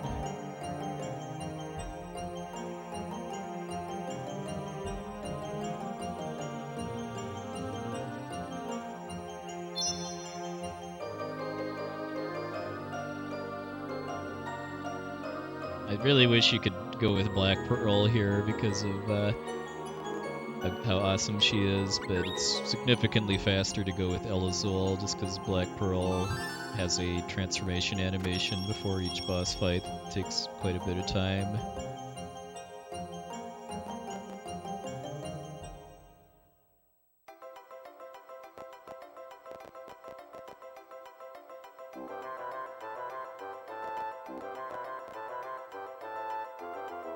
One of the true bosses here is just the geometry of the Geo City map. Getting leavings quite a bit harder than it should be.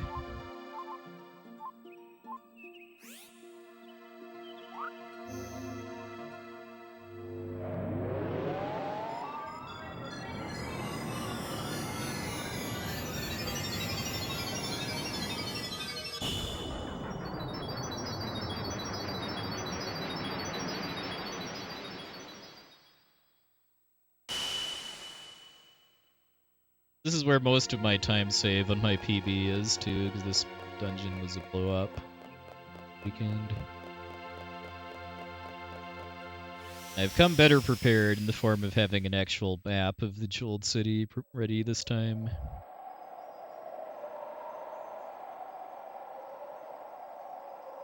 Because there's randomness with the main puzzle element of this dungeon that makes it so that the routing is different every time. Hey, Mechalunko, come in. So the way that this place works is that there's 3 gates that you have to open in order to get to the boss.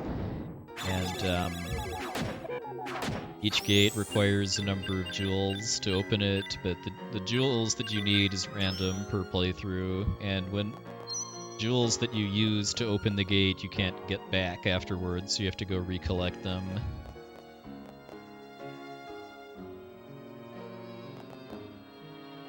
Yeah, there's 2 required cutscenes in order to open the door to the boss, too.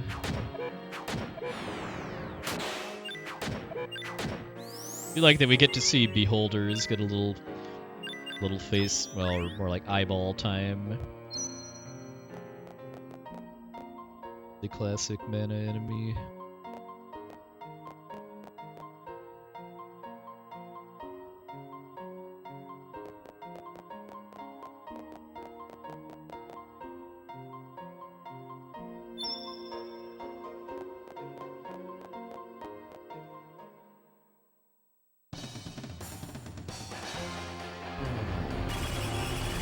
Well, yeah, equipping a skill just for collecting crystals, I think, would not really be worth it, because you can only equip 2 skills, and you want skills that are useful for combat, in this case, spin and counter-strike.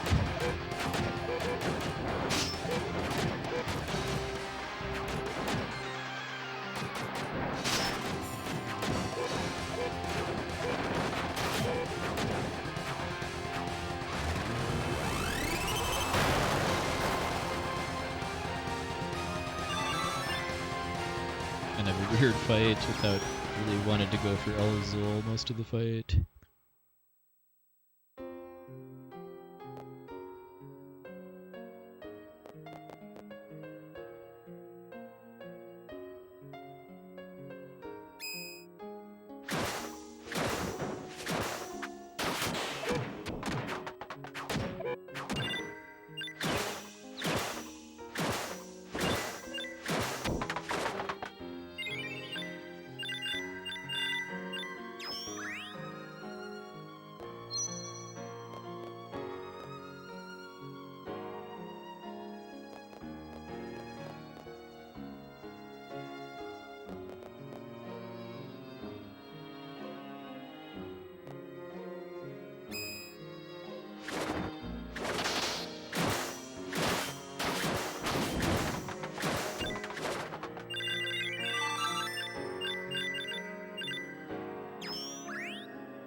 This floor does not have a cutscene. I have to trigger. Let's go straight back.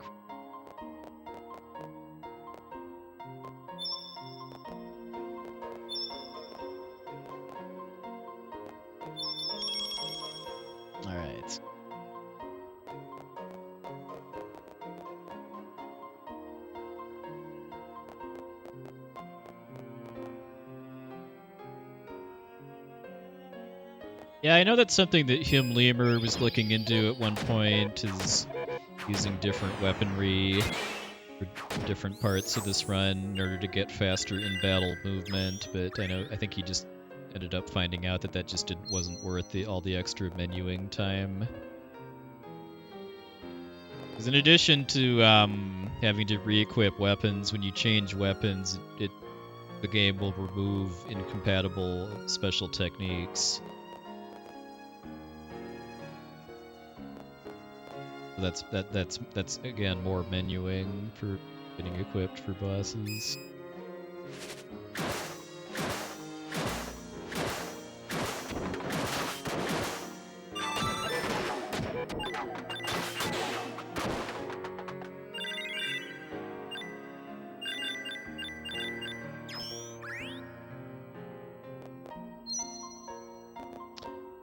Special techniques are useful on certain situations.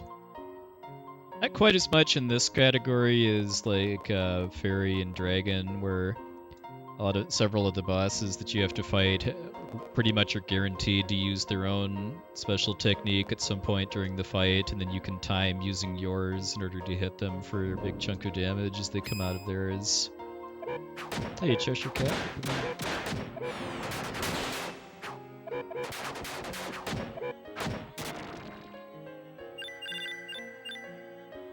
There's also some regular fights too where using an AoE special technique is worth it too. As far as like being able to one-shot like a 3-pack of enemies that would potentially take longer to fight.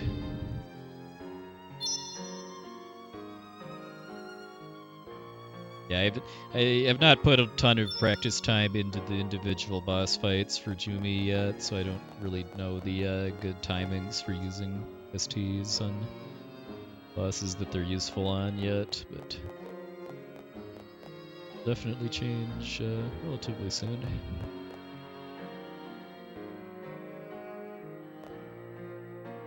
And we get suplex monkeys.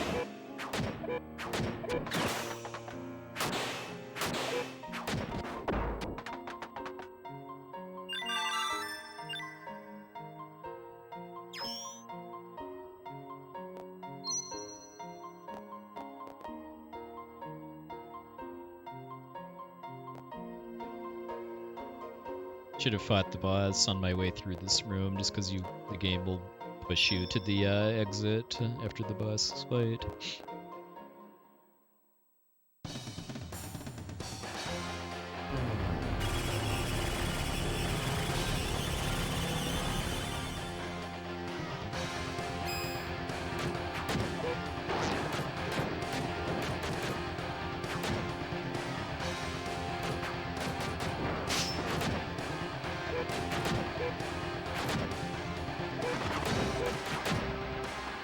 That one was pretty good.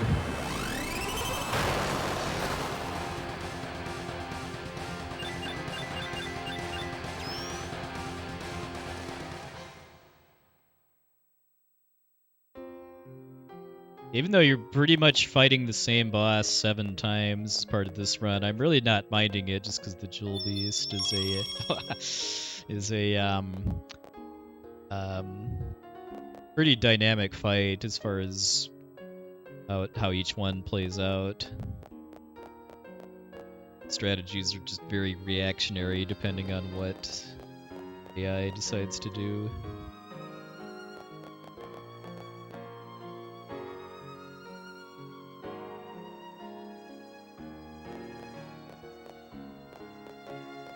Probably should have gone to the left, but I need every color on this floor except for yellow.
fight was a little wonky, but continue.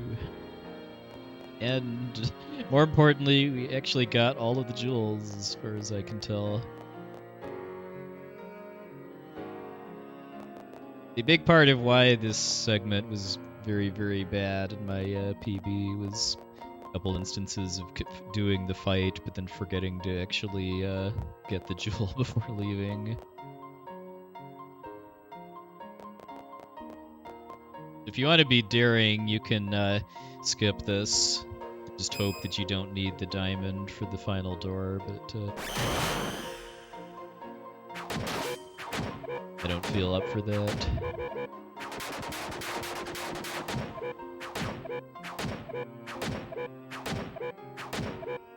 Really look into if I can ST the golem.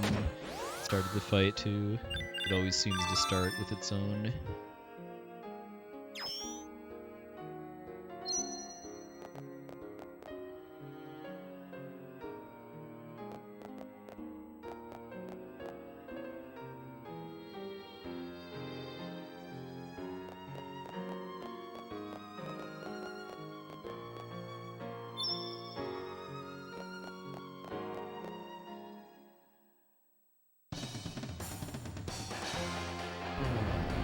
Seventh and final jewel boost.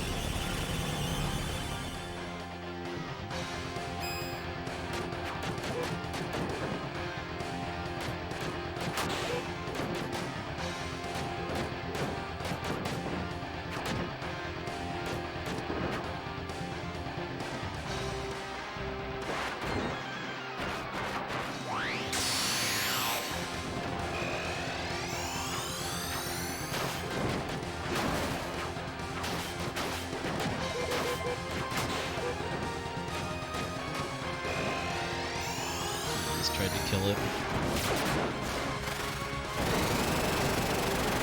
Power cancels there. Yeah, that's something I had never actually noticed playing this game, not really as a kid, but earlier in my life, is that there's actually a humanoid form in the beast's body. I don't know if there's any real in-game lore about the jewel beasts, but I've heard it said that they're basically Jumi that got corrupted and turned into monsters.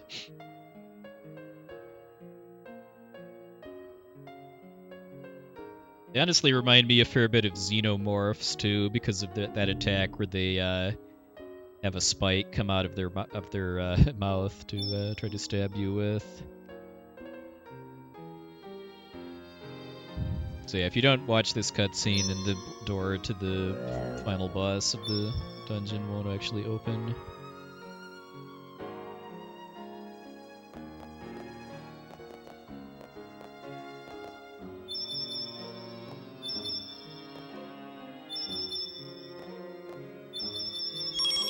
Alright, got pretty good luck on the 8 puzzles.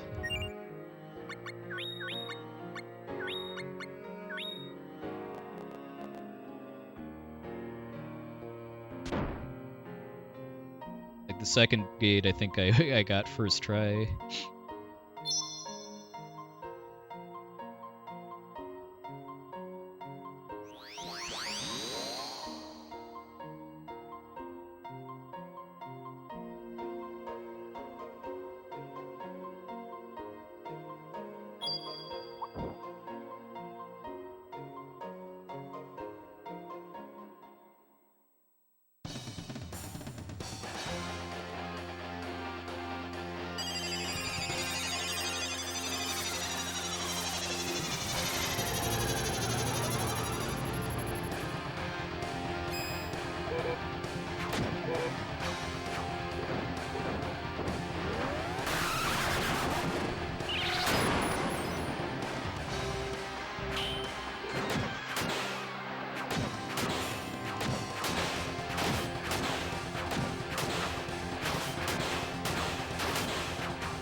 Yeah, I don't fully understand Alexandra's motivations, but I kind of gather that she wants to find a new Leires, who's the healer of the kind of cast of the Jumi, to take over for shedding tears of healing so that Florina doesn't have to suffer in doing it anymore.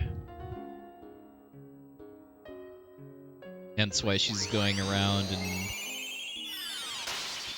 stealing the cores from the Jumi, other Jumi, to try to find one that can cry.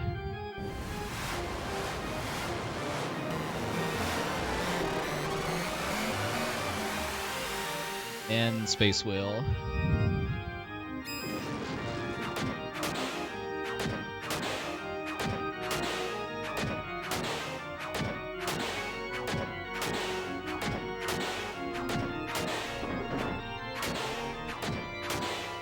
Nice, 0ST Space Whale.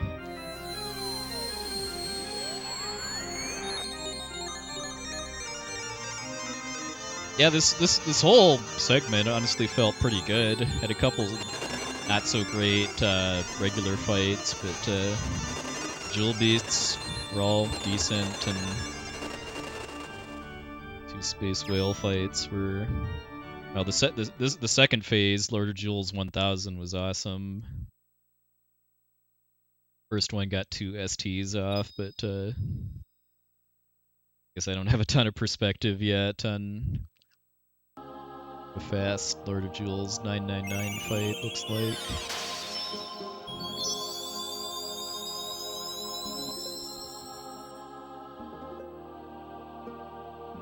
But yeah, this is the kind of the plot twist, though, that it's not one of the actual Jumi that cries the teardrop crystal, it's you. Even though crying for a Jumi makes you turn to stone.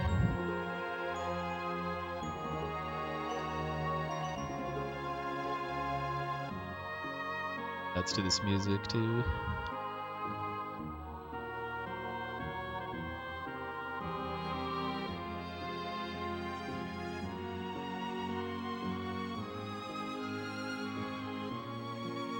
And all 3 of the major storylines end with a couple minutes of cutscenes with mostly auto-scrolling text.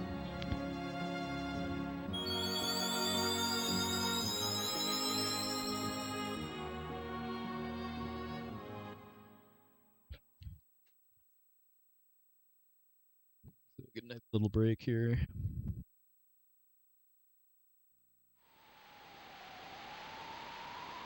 And this next cutscene here is why we specifically had to recruit Bud and Lisa. I'm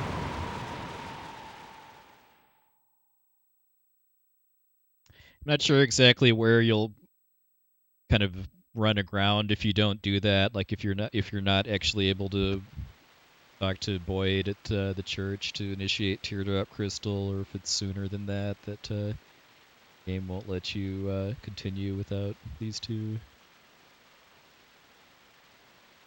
But you do need them at some point because of this cutscene, because, again, just kind of shake my head a bit that the developers decided to make having Bud and Lisa a requirement for finishing Teardrop Crystal versus just making a version of this cutscene that doesn't have them in it.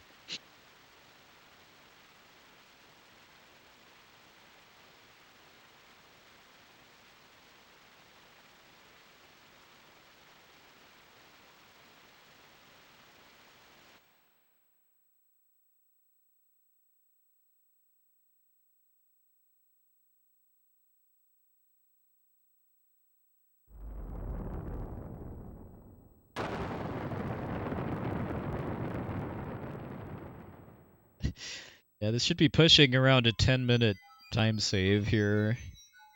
Probably got about another 1 to 2 minutes of cutscenes before the end of the quest.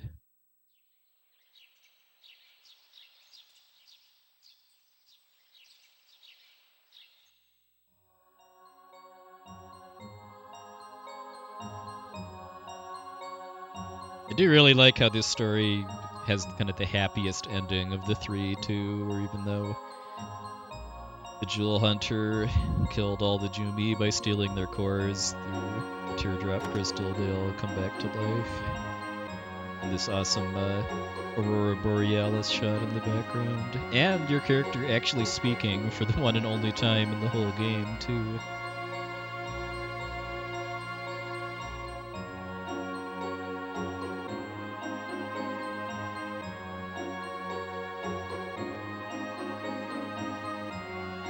Back.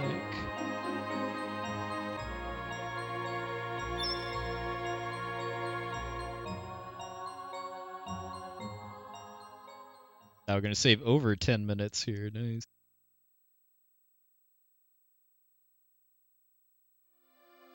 Yeah, that was about a 27-minute segment, too. I know the record is about 26 minutes, so yeah, it was a pretty good Bejewelled City.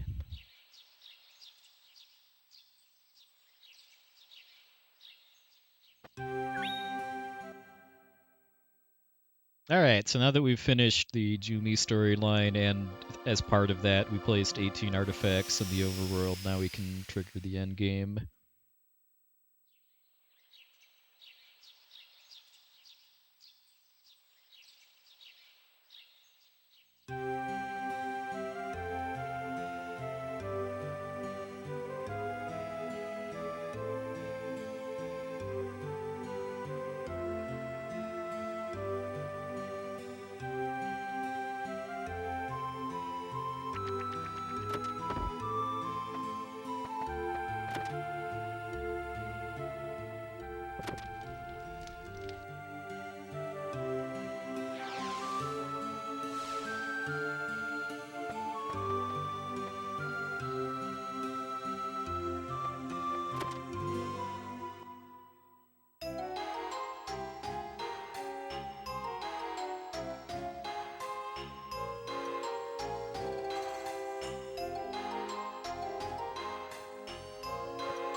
Yeah, that's largely true of the whole series, I'd agree. The stories of so many of the games are kind of, in the end, about bad people trying to steal the power that sustains the world for greedy purposes.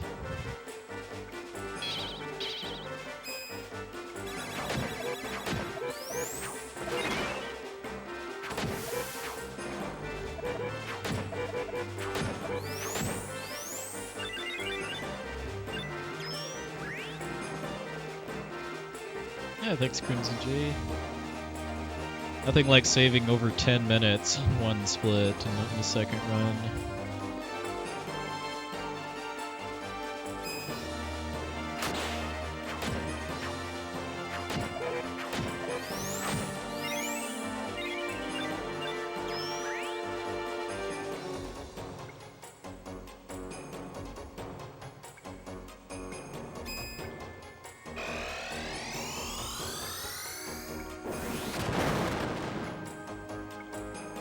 Forgetting too that this split is actually somewhat shorter in this category because we don't have the cutscene with the pelican male person. Thanks to having already seen that earlier.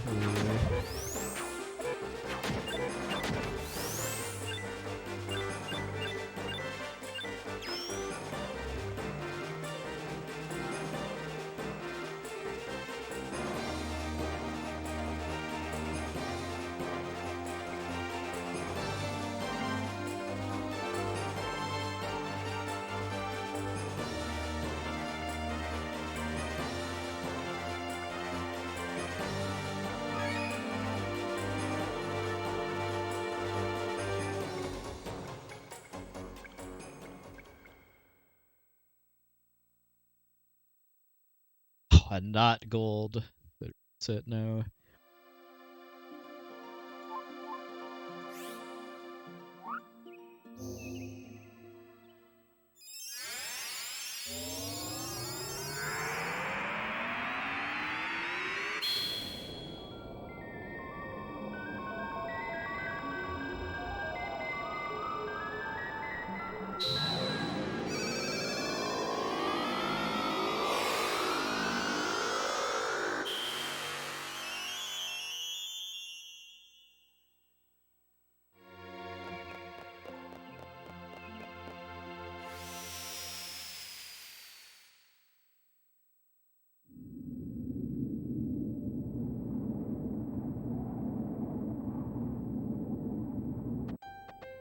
I'd have to rethink 220 as a goal time, because this is definitely on pace to be under that.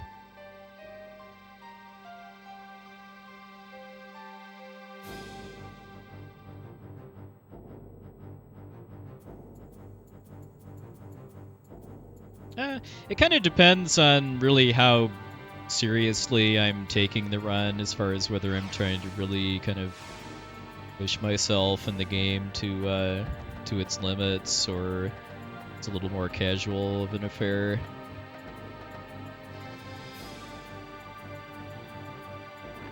Like, usually I would say I feel ready to move on from a run when I've gotten a PB that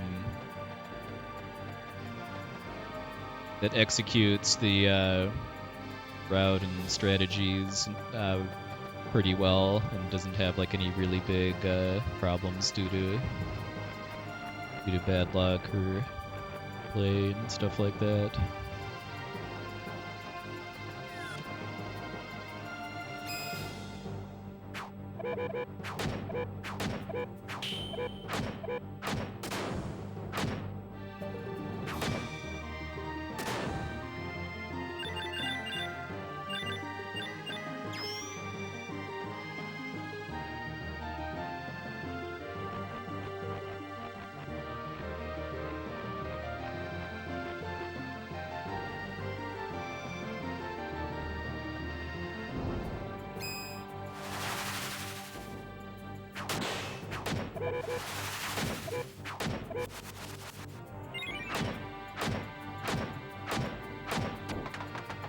Conservative strategy on that Basilisk, just because the terrain is really awkward for fighting. Hey, Actical, thank you, sir. Congrats on the DQ5 PB. Something about that. Yeah, Pokeel is that Wisdom's name. We'll be seeing a bit more of him in the fairy storyline run.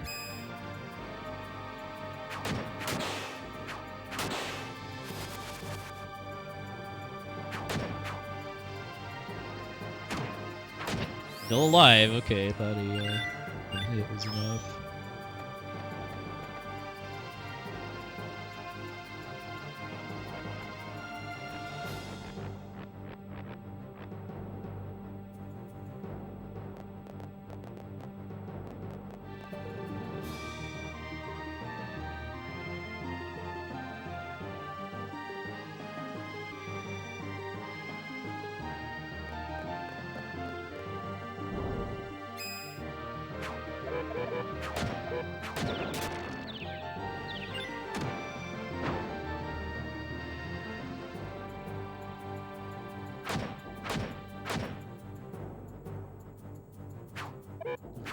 Not counter-striking this. That was bad.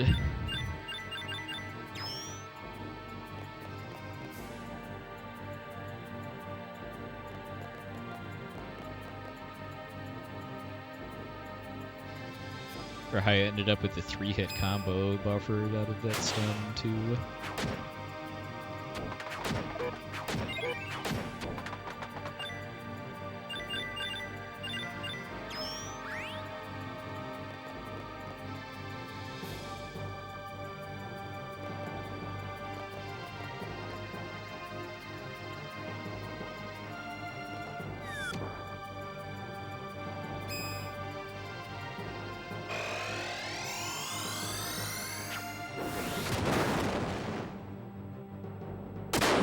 Definitely appreciate how much easier this fight is in non-dragon categories.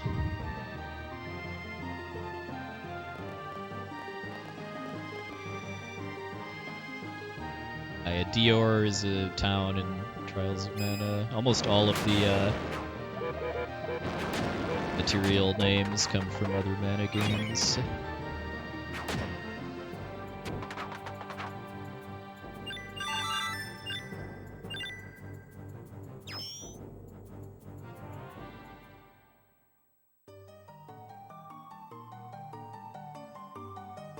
Dior is Trials of Mana. It's a flower city.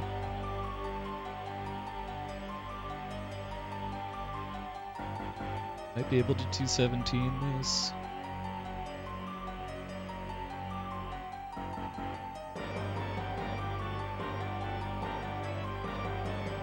Probably not gonna gold though, because of that really stinky first fight in the Mana Sanctuary.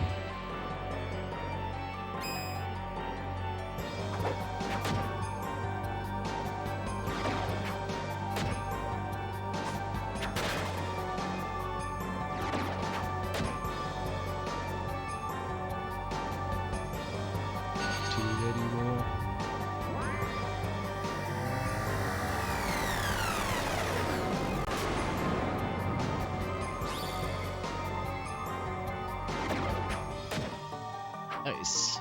All right, 217.54, and it was a gold. GG. So about 220 being my goal time for this, I think I'm gonna have to rethink that.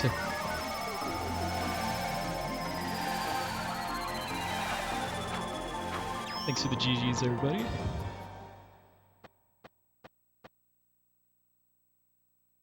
Yeah, maybe shoot for a 215-ish, for 216. Main thing I really want to do is just get a PB that has some actually more practiced and optimized fight handling.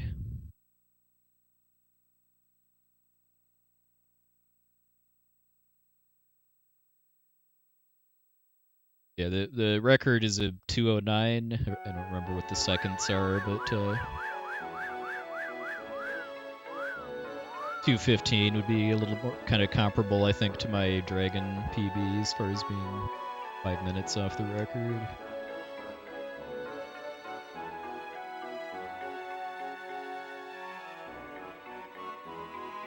Okay, Mashable Text.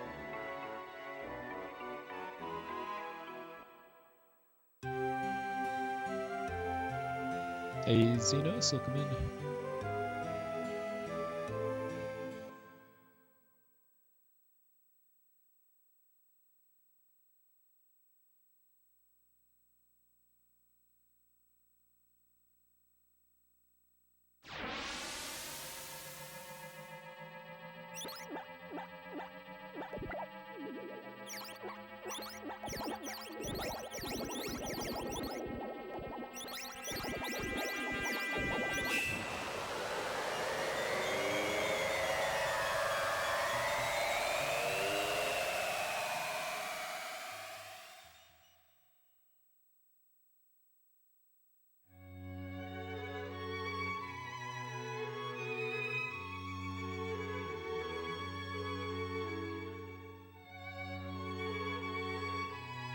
Well, I do like to say, one of the reasons to speedrun RPGs is for the second run.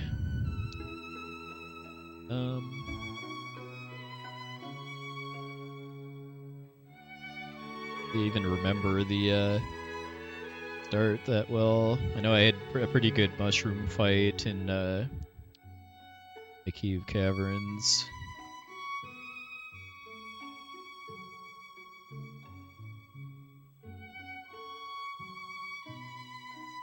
Yeah, I got 0 ST Iron Centaur and Looking Glass Tower. Definitely saved a chunk of time just from better map navigation, but it's still not amazing or anything yet. My Jewel Beast fights definitely felt better overall, but I do still want to do some save state practice to before I kind of really feel like I have a handle on how to react to their AI. Because the big thing I still don't really feel like I'm down with yet is recognizing when and reacting to when they're going to do their charge attack, which is when you do not want to try to counter strike, when you want to get away basically, because the charge hurts a lot.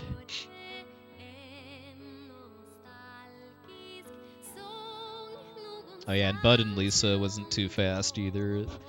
Need to practice that one as far as counter strike setup for that.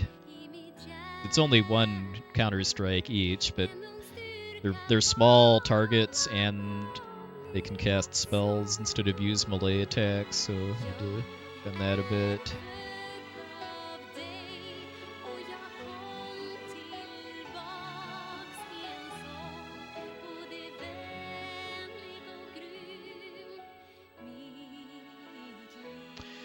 Yeah, I guess the Bejewelled City was pretty good in this run. Like, it was about 27 minutes. I remember what the seconds are, but I know the record is 26 something.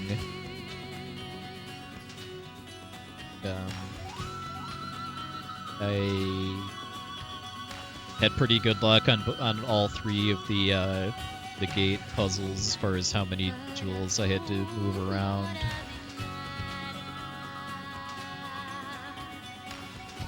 For the recollection, I know the 3 jewels for the second gate were all on the first level. That's good or bad as far as like the fights you have to do for those jewels, if it makes any real difference at all. The bosses, the Lord of Jewels 1000 was really, really good. No special attacks or problems or anything, and then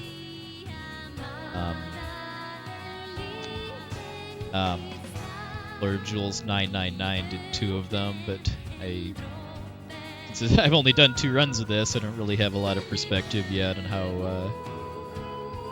kind of what a good Lord of Jewels 999 fight looks like. I had one pretty slow fight in the Mana tree, but the Goddess fight was really good.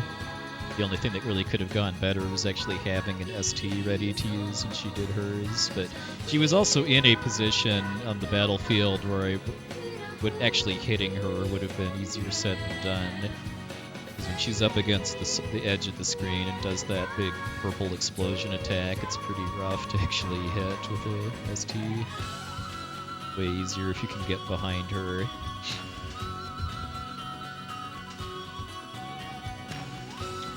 But yeah, the game plan going in was never really to do like a really serious grind on Jumi's storyline, but I'd like to do a few more runs at least and see what I can do. Try to get just have some better practiced and executed combat and movement all about. Going for a just like a 216 or something, I think would be pretty sweet. Hey Metric, second run. First run was last weekend.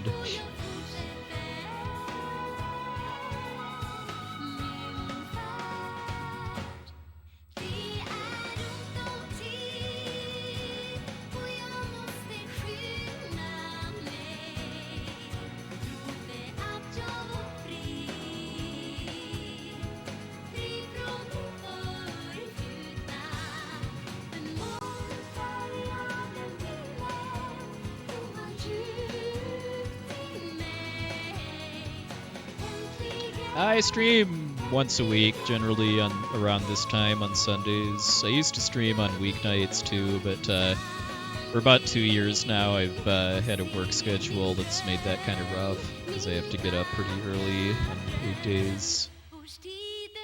Usually don't really feel like serious speedrunning on weeknights anymore, as long as I have that work schedule.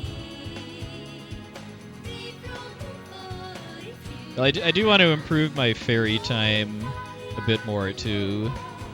And in fact, I'm going to fire up a ferry run after we're done with the ending here. But yeah, kind of just the rough game plan at this point is to I guess go for like a 215 or 216 at Jumi, a 147, 148 or so at ferry, and then maybe do some all stories as a send off to the game before moving on to something else. So. But yes, more Legend of Mana, but eventually I do want to give it a rest and play something else.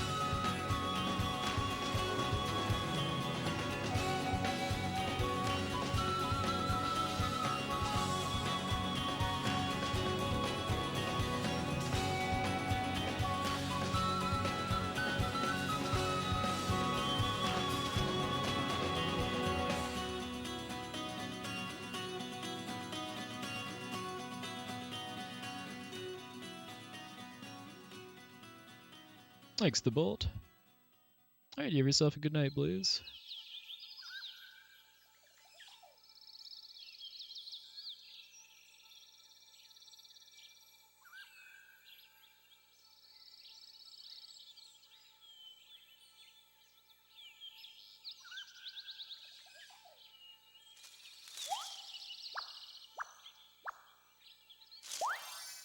Now, there's a lot of runs I have kind of some level of interest in. I haven't really decided what's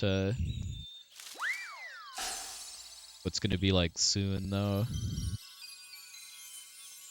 Like, at some point, I wouldn't mind dabbling in Secret of Mana, but probably the glitchless category, but again, probably not soon.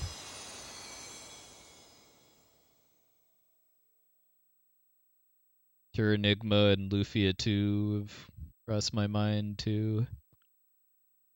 I also like to do some more games that aren't RPGs at some point, too, like something in the Castlevania and or Mega Man series. And